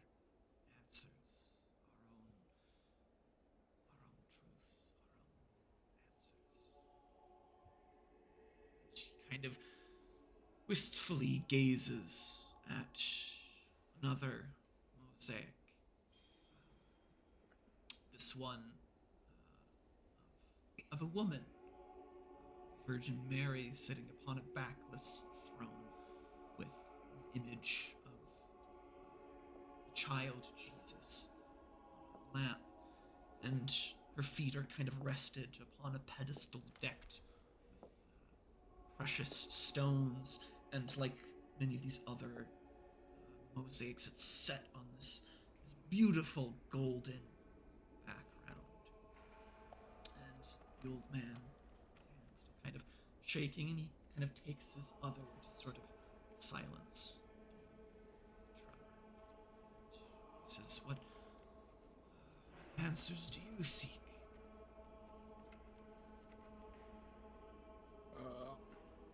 So I've read quite a bit of the Bible. Yeah, you've read through the first couple chapters in your fevered reading the night before. You know what, I'm gonna ask about this heaven I read about. This paradise after death. Yeah. What of it? I'll just kind of ask, like, how's one get there? Whoa, what is this? What is this heaven that these followers, you guys seek? And how does one achieve it? The afterlife. That is perhaps the most concerning question amongst man. All of us face death one day. All of us wonder what happens next. It's a question I find myself wondering. And you see him kind of wringing his wrinkled, kind of veiny hands, his skin kind of almost giving you the impression of parchment for how it's kind of drawn tight and crinkled against his withered frame. And he kind of says that heaven is the afterlife that we might share with God. One that is blessed by our communion with our Creator. One free of pain, free of suffering. Something we all desire. This world has far too much pain, far too much suffering. You see he kind of trails off. But it is a simple task, I suppose, of finding a way there. It's not by one's works that one achieves heaven, by one's faith, willingness to trust, to devote yourself to Him, to accept Christ as your Savior, to be saved. And as you think upon that, that stands in pretty stark contrast to the Iremite faith, one that you've, shall we say, had a quite personal experience with. You're no stranger to an afterlife of sorts. And perhaps the thought crosses your head that there might be others, though might be heretical, just a tad, but nonetheless, the idea of not having to work for an afterlife, of not having to suffer for an afterlife, of something as simple as devoting yourself, as pledging yourself, as just opening yourselves up to another is so antithetical to the Arimite faith as you know it, for it is one that you are solely judged upon your actions, and judged, you will be judged, you have been, and an afterlife that you've been denied. Your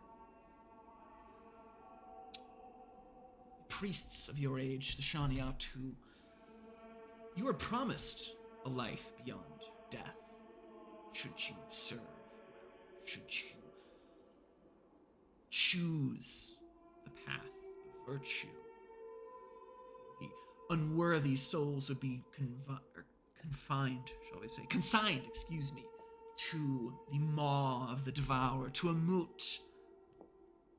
But those worthy would pass beyond the Tuat to the realm of Stari Aru. But that is not the promised end that you've met. And you know that you've been to Tuat before. You've had other descents, and perhaps you don't want to think of how many other times you've been alive, because that implies how many other times you've been found wanting, that you've been denied a place in the afterlife, that your judge has found you unworthy of the afterlife promised to you, but given you the chance to try again, again, and again, and again. Perhaps an eternity. And in that thought, again, it's such a stark contrast, this idea of simply accepting another and finding yourself in the afterlife, of avoiding an eternity of living and dying and living and dying. It is perhaps a pleasant thought, if an entirely heretical one. But grappling with this, what's going on in Nesret's head, or where do you direct the conversation next? Well, outside the Stark, well, I guess probably a part of them that's maybe bugged or annoyed, just confused that there's something else that has such an easy way to the afterlife, such a casual thing. I think something else he'd also notice is a stark contrast and a difference of Arimite burial, the importance of the Arimite burial, and he'll probably press a little bit about what rituals for the dead do they not have preparations for the bodies for the afterlife? What goes into that? How can this be so simple? And again, the man kind of confounds you as he, kind of just says, ashes to ashes, dust to dust. The body is nothing. It is merely a vessel of the soul. And he kind of goes into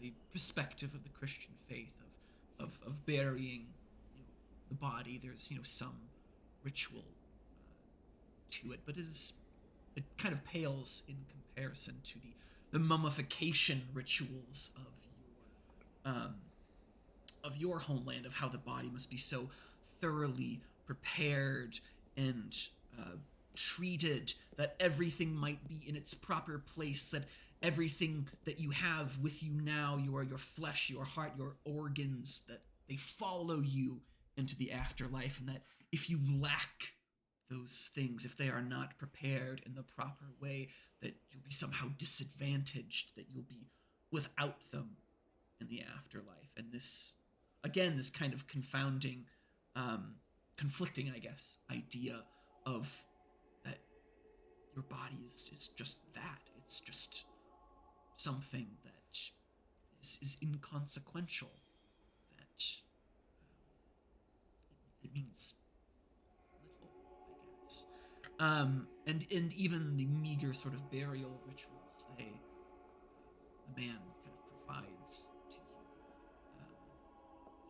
you is in real, I guess, stark contrast. A simple burying of the body in the earth and a simple consigning of, shall we say, the soul to the afterlife. Though it's less of a ritual for the deceased, and from what you can surmise, more of a ritual for those that yet remain. Again, a sort of perplexing idea, perhaps, that the burial is more for the living than for the preparation of the dead.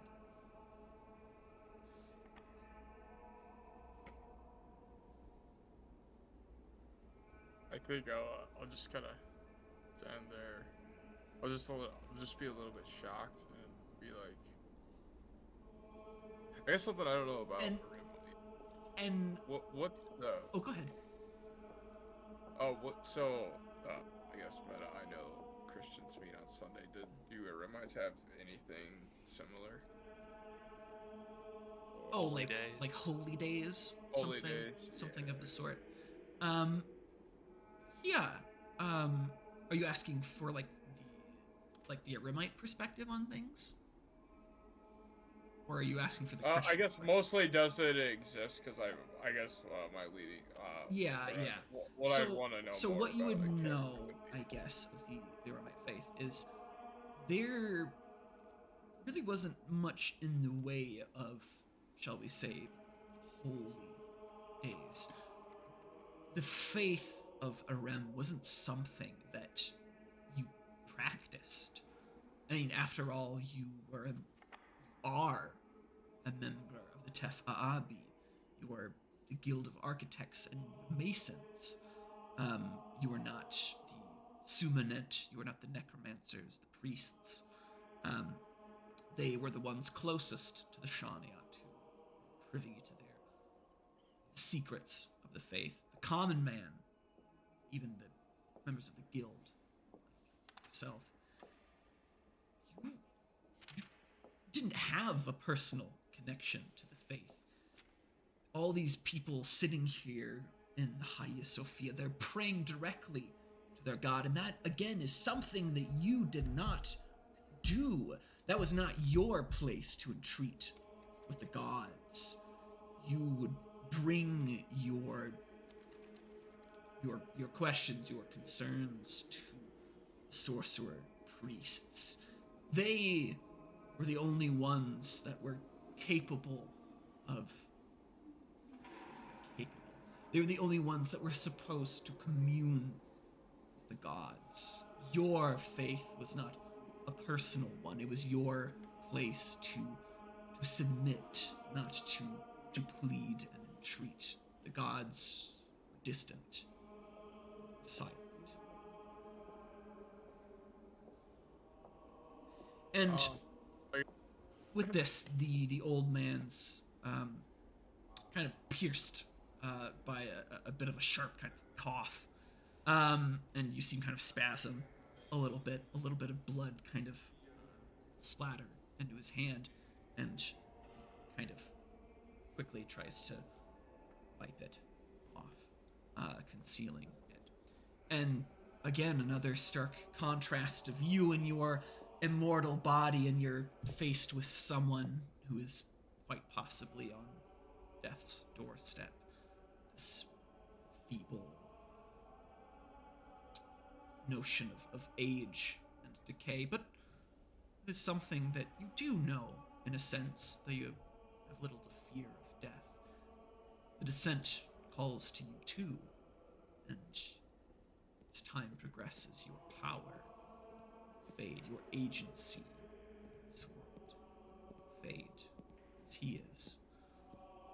But that is not your fate in this moment. The old man kind of collects himself after his cough, And as he kind of points at another mosaics, kind of starts to trail off in like a typical old man rant, and kind of talks about getting away from religion to the subject of the mosaics. And as he looks up at them,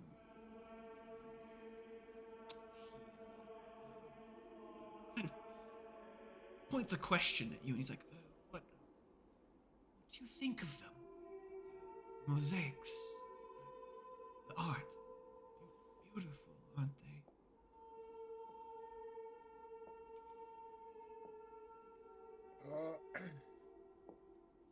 I guess I'll take a moment to take in everything again,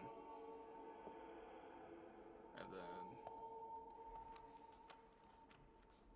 sure he's talked a little about the connections and everything. I think maybe we'll see a little bit. He'll have a little bit more of Nestor might have a little more understanding now. So yes, he'll affirm. He'll agree. He's like yes they are. And he kind of mentions, I can't say that I directly contributed to their construction, but in my younger days I was an artisan. I made mosaics like these. And I may not have had a part in this eternal monument. I did teach my son. He helped with the creation, his handiwork is up there, and kind of trails off as if there's a kind of double meaning to that implication of his son being up in the height of the dome in the mosaic. I'm proud.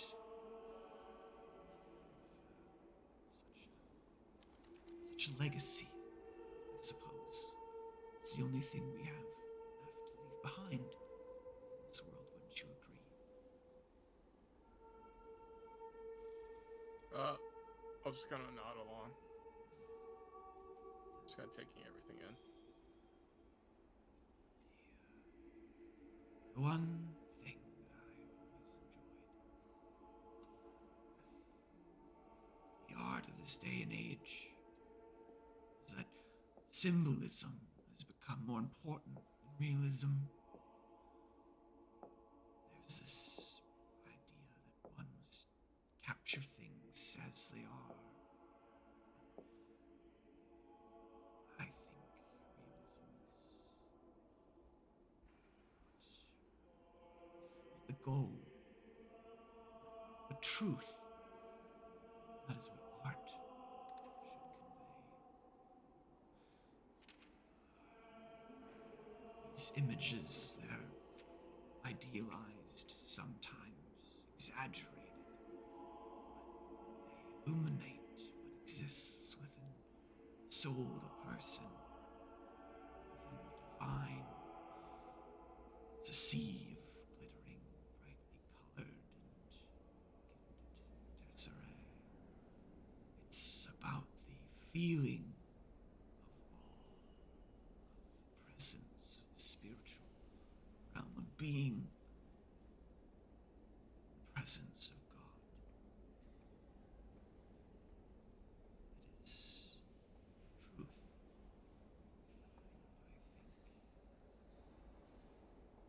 I think truth is what is most important. I hope you find your truth.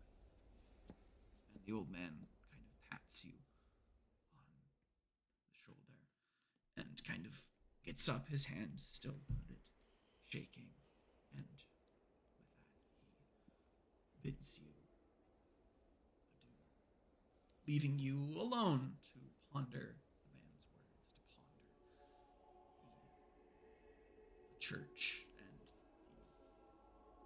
the new concepts that you've been so intrigued in. And as you're left kind of reeling a bit in the Hagia Sophia, what thoughts are going on in Nesret's head? Do you have any parting words to say to the old man, or do you just kind of leave him in silence, or what's going on with Nesret? How's he dealing with this? Illuminate us as the artwork illuminates truth. You know what? I will. I'll say that.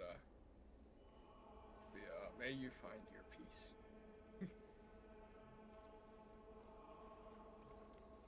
And he shoots you a bit of a wry smile for an old man, and he says, "I think I will." Kind of nods. And well, any parting thoughts going on in Nesret's head before we transition things here? I think you're just gonna be going through the list of comparison, just like the stark contrast. All right. Just ponder. Yeah, a Ponder lot of pondering to do. But he got what he needed. Indeed. You've learned something here. And yeah, you struggle with your own truth, as it were. Anyway. Moving along here. We shall take things to the harbor, I believe, as I believe that had been our next sort of I believe endeavor so. here. Yes, as we had meant to make some progress, as it were, on finding these tablets that the White Jackal had spoken of. So all of you, in your own time, make your eventual return to the harbor here, and given everything, why don't we go ahead and say that you all more or less make your way here kind of unimpeded to the harbor of Eleutherios. And it's much as each of you had left it. It's still the same bustling port that it was before. Ships coming from distant lands. A dazzling array of goods crossing to and fro. Hustle and bustle of the dock workers and the sailors amongst the docks. And it's through this commotion that we find the three of you, as each of you arrive at the harbor, for convenience sake, or perhaps by some quirk of fate, as it were, all within more or less a few minutes of each other.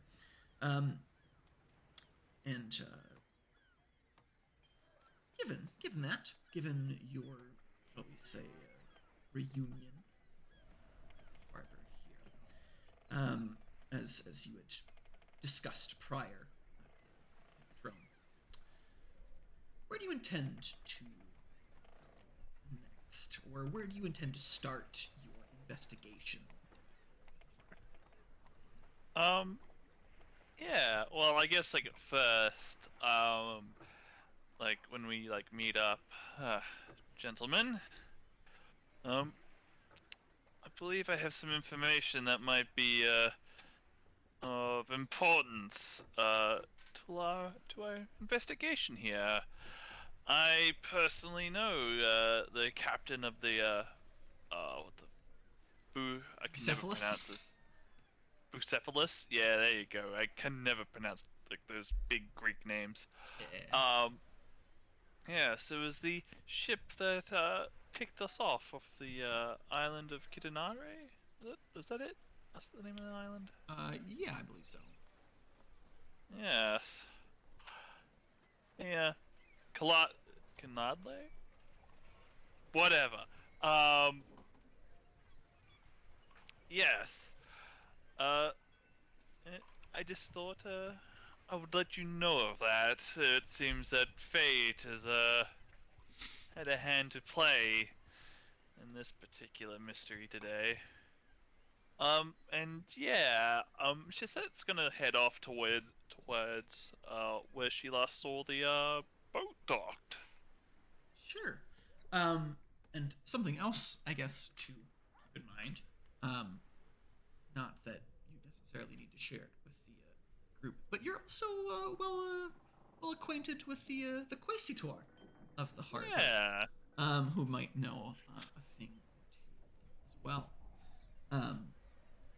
But nonetheless, everyone in favor of heading off to the Bucephalus and seeing what your former captain has to say about the theft. Yeah. Yeah. So, with that, the three of you make your way through the harbor, trying to find the Bucephalus and Captain Bacchus. And it doesn't take you too long to spy the vessel sitting in the harbor. Although your path is impeded somewhat by someone a bit, shall we say, out of place in the harbor here amongst all these hard-working folks. There is a young man in kind of rather fine silk, a beautifully patterned tunic. From say first glance, perhaps a patrician of some sort. Looking a bit out of place. He kind of is a bit lost in the chaos and confusion of the harbor. But when he spies the lot of you, he very quickly makes his way over to the three of you. Though his attention seems solely focused on one of you, Seshet. And this young man in his finery kind of looks at Seshet and he's like, you there, wait. And he kind of tries to, bumble through like the unending stream of dock workers and sailors as they go about their business. And clearly he's not accustomed to working his way through crowds. But nonetheless, he makes his way to the line. And he's like, you, miss. No, you don't. I'm sure I've seen you before. Have we met? I don't think so, but it's a pleasure to make the acquaintance. And I put out my hand. Chassette. And he goes to take your hand. And he says, I am Nikophoros Acropolites. And he goes to try and kiss your hand as a curtsy. Oh. I let it happen. And the patrician does so. And looks at you and looks at your companions kind of briefly, but is kind of dismissive of the two of you. It happens a lot. And the patrician Nicophorus, looking at you, he's like, "Yes, yes, I've seen you before. You're the woman from my dreams." Oh, stop. What dreams would those be? Well, I would love to share, but this is not exactly the time or place for that sort of thing. One's dreams are private affairs. Strange as they often are. But anyway, I can't believe that I've found you. Sorry for intruding on whatever business you had in this dreadful place. Oh, no need to apologize. I turn to my companions. Why don't the two of you continue on? I will speak.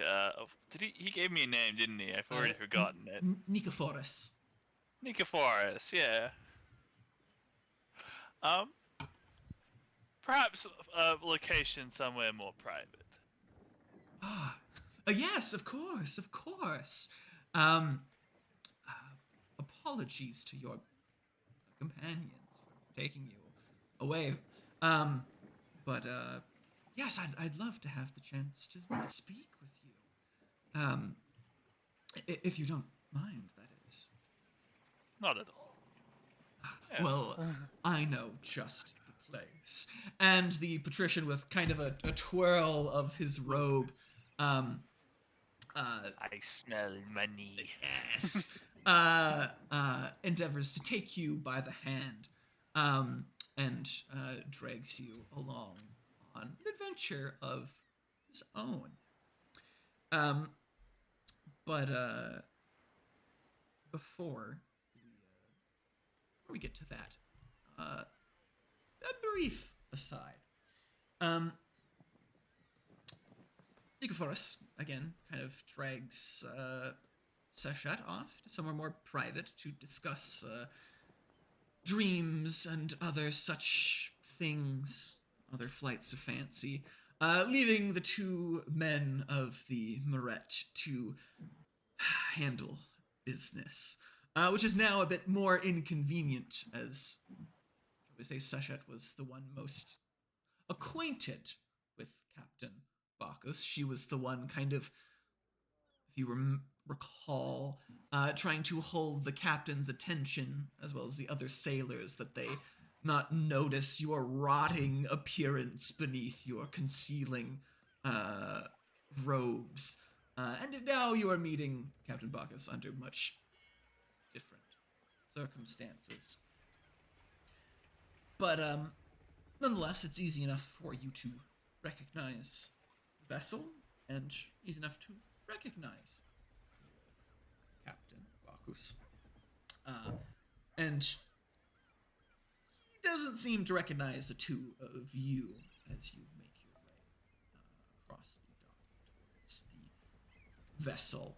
How do you intend to broach the subject, or who speaks first? What would you say?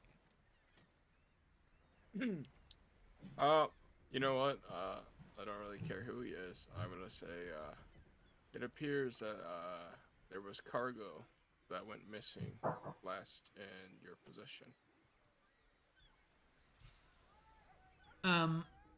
So Captain Bacchus kind of looks at you and your companion, and he's a bit confused, shall we say. And he's like, I'm sorry, do I know you? Oh, A few days ago, you picked up 3 strangers from an island. Yes. Oh, what a strange escapade that was. I hope you're doing better than where I found you. Significantly. That's good. How fares Seshet? Well, she came along, but a rich patrician had to talk with her, and Thomas is visibly rolling his eyes. Well, I suppose she is quite the catch. And he kind of gives a little like pun nod to the other sailors and fishermen, going about their business on the vessel. Why don't you guys give me we'll say a wits and empathy roll here.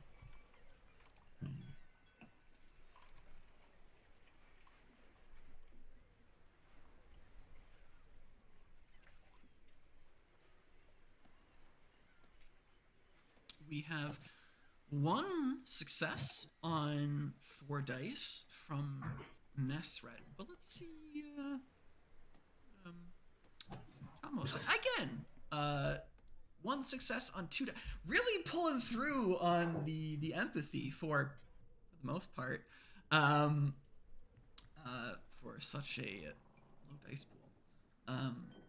Nonetheless, you guys get the impression that this friendly kind of carousing that Captain Bacchus is doing, you realize what he's doing. He's very clearly steered the conversation away from your opening line and is veering things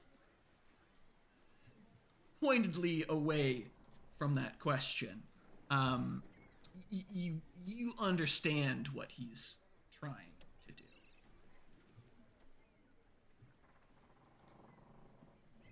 You know he's trying to derail this, but how do you deal with this distraction from the raucous Captain Bacchus?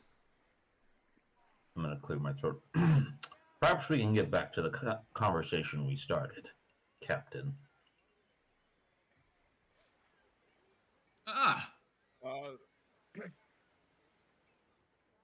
The wooden crate. It was a chest, right? The wooden chest. There was a wooden chest in your possession.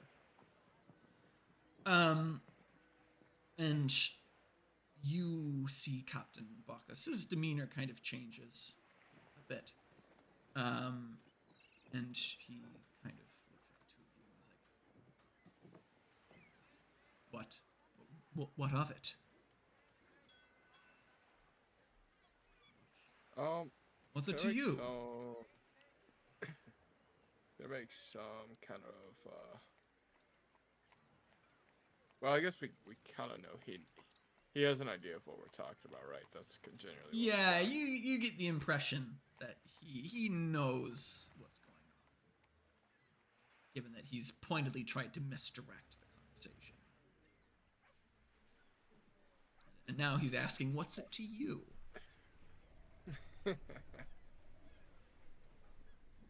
Where's this location? I'll just straight up, just where is it?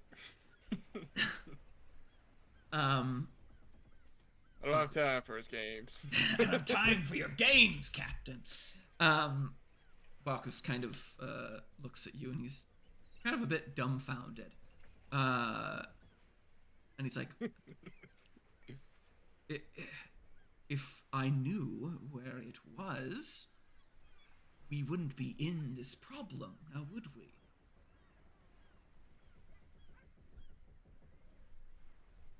And he kind of takes this cue to kind of walk towards the back of the ship, kind of away from the, shall we say, the ears of the other sailors. And Bacchus kind of turns around and kind of gives the men a bit of a reprieve from their duties. You know, has them take a break.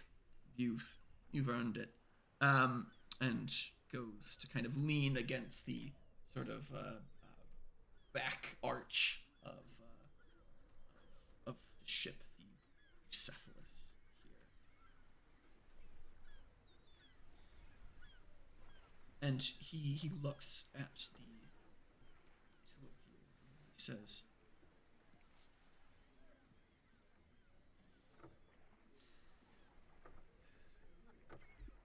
I'm sorry. It was stolen. I what do you want from me?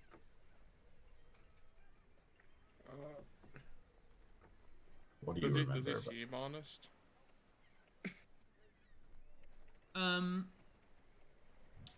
Yeah, in this moment, he seems fairly, seems pretty honest that this item has indeed been stolen.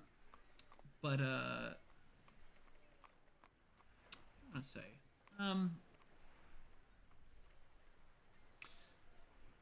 why don't you, actually, take that back. What's your next line of questioning, as it were? He's Oh, I was informed you gonna that it's been stolen, but you already know this. I was gonna ask. Do you remember what day it was stolen? Um, the captain, kind of again takes a moment to make sure none of the other listening, and he informs you that it was three days ago. We had left from Greece. We had a bit of a unique arrangement, you see. A very, shall we say, special client had requested a delivery. Now, it's not the kind of thing that I normally do, but when an opportunity presents itself, I'd be a fool not to take it. They were offering rather, shall we say, exorbitant sum for its safe passage. And he kind of scoffs at the notion of that. But this this chest here, a bit of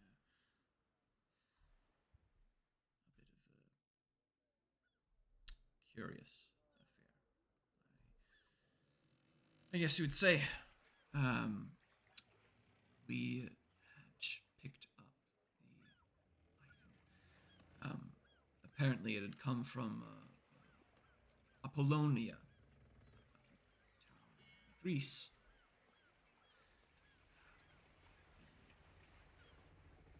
Patron had requested that the chest not be opened. The contents were fragile. We didn't pry. Gold was good enough, I didn't care. And neither did my men, but I keep a tight ship around here. Everything went fine, at least until we docked here. Harbor.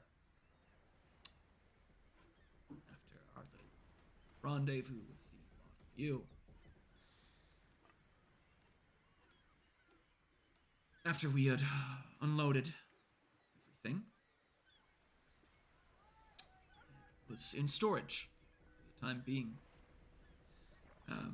We had intended to move everything after the ship had been fully loaded.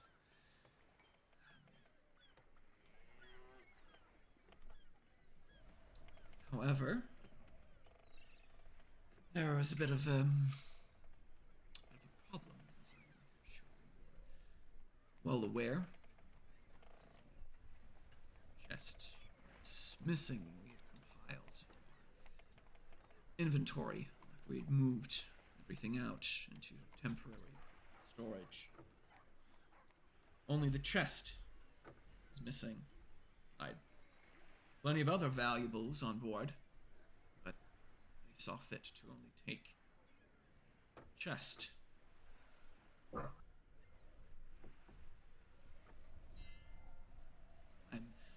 I'm not entirely sure how they got their hands on it. I tend to keep some burly men outside. Rough, tumble, seafaring folk. But they didn't see a peep. I don't know what else to tell you. And why don't each of you either give me a wits and empathy or a manipulate, or not, wits and subterfuge roll.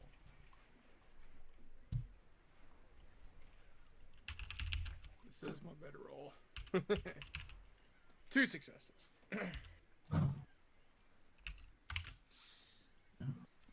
All right. And then, so 2 successes on 4 dice for Nesret, and 1 success for Tomos. So, with this, Bakos kind of shares his story with a lot of you after you've kind of secluded yourself from the rest of the men, as it were. How you kind of you listen and you hear what it is that he has to say, and Nesret, I want you to give me one other or one more roll, as you've tied with the dear captain here. Let's re-roll and see who comes out on top here. Would you like to spend a willpower point on this? I don't have any. Ah. Oh boy. Let's. All right, I'll spend 1. No successes. I'll spend 1 willpower. You want to That's make 3. that a dramatic failure, Nesrat? This would be a re-roll for Nesret, as he that's it. tied with the captain here. Sorry. 0 successes. Do you want to make that a dramatic failure? Do you want to get a beat off of that? No, because it's just gonna make this harder. Fair enough. Well, with that, let me see if our fellow gets any successes. Yeah, he has to get some successes to win this. Yeah, he might also fail. You might be tied in your incompetence. Nope. Oh, not quite so.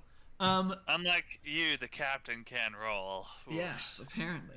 So the captain spins his tale of this strange and mysterious theft of the chest containing the White Jackal's secret tablets.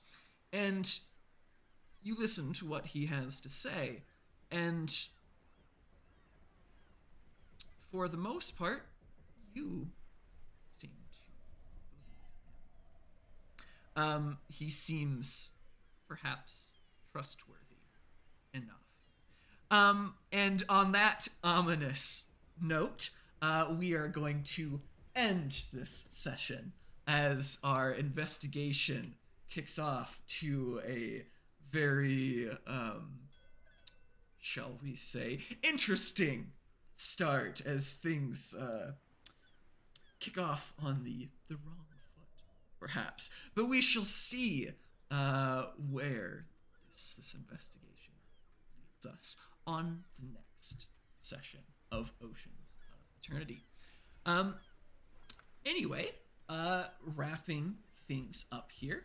Thank you guys for joining me today. Always good to do another session of of Mummy.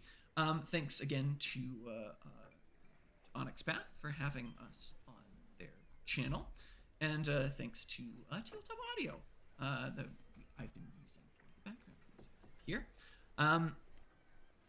Other things, there is the OGL sale over at Indie Press Revolution. Check that out if you haven't already. There's also the Onyx Path game night on the last Friday of the month here. I believe it is Trinity Continuum, so if you're interested in that, there should be games of that, and there might also be other games from the Onyx Path various lines as well, so check that out. And be on the lookout for the next crowdfunding campaign for Onyx Path. The Trinity Continuum Player's Guide will be coming out on BackerKit, so stay tuned for the launch announcement for that. Lastly, checking in with you guys. How are you guys doing? And what's going on in your characters' heads? I'm doing good.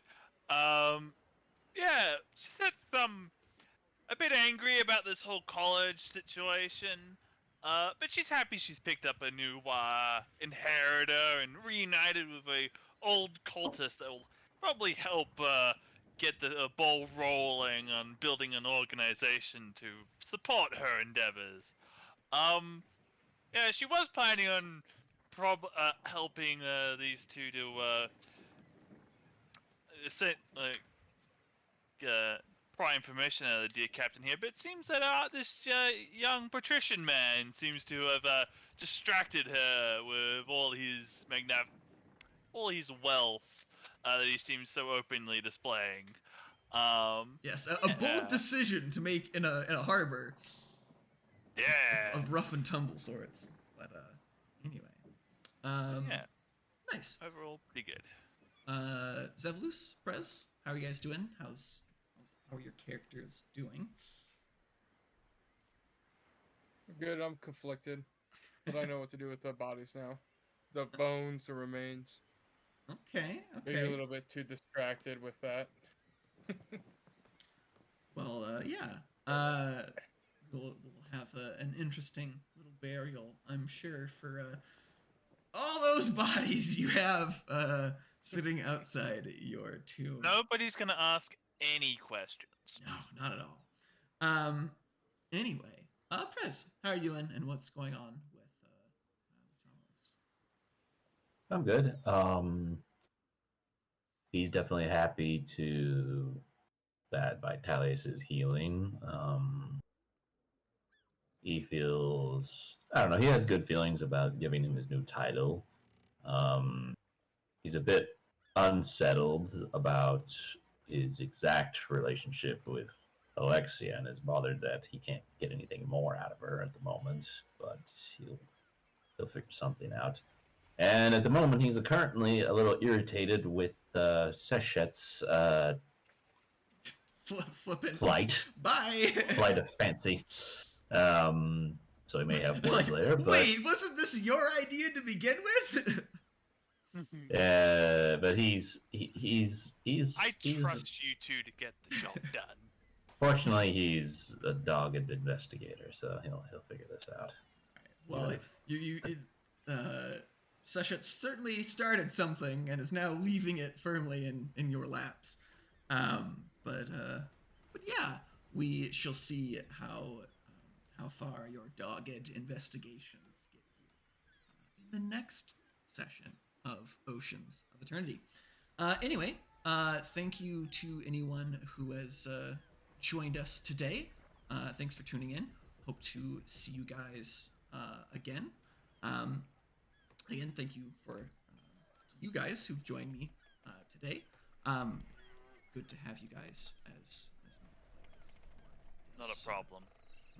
This chronicle here. Anyway, and thanks for all the raids today. Good to see new faces. So many people showing up. Yeah, so many new people. Feel free to give us a shout out. We're happy to chat in the chat there. Anyway, that's all for today's session. So hope to see you guys next week for the next session. Take care, and you guys have a good one. Later.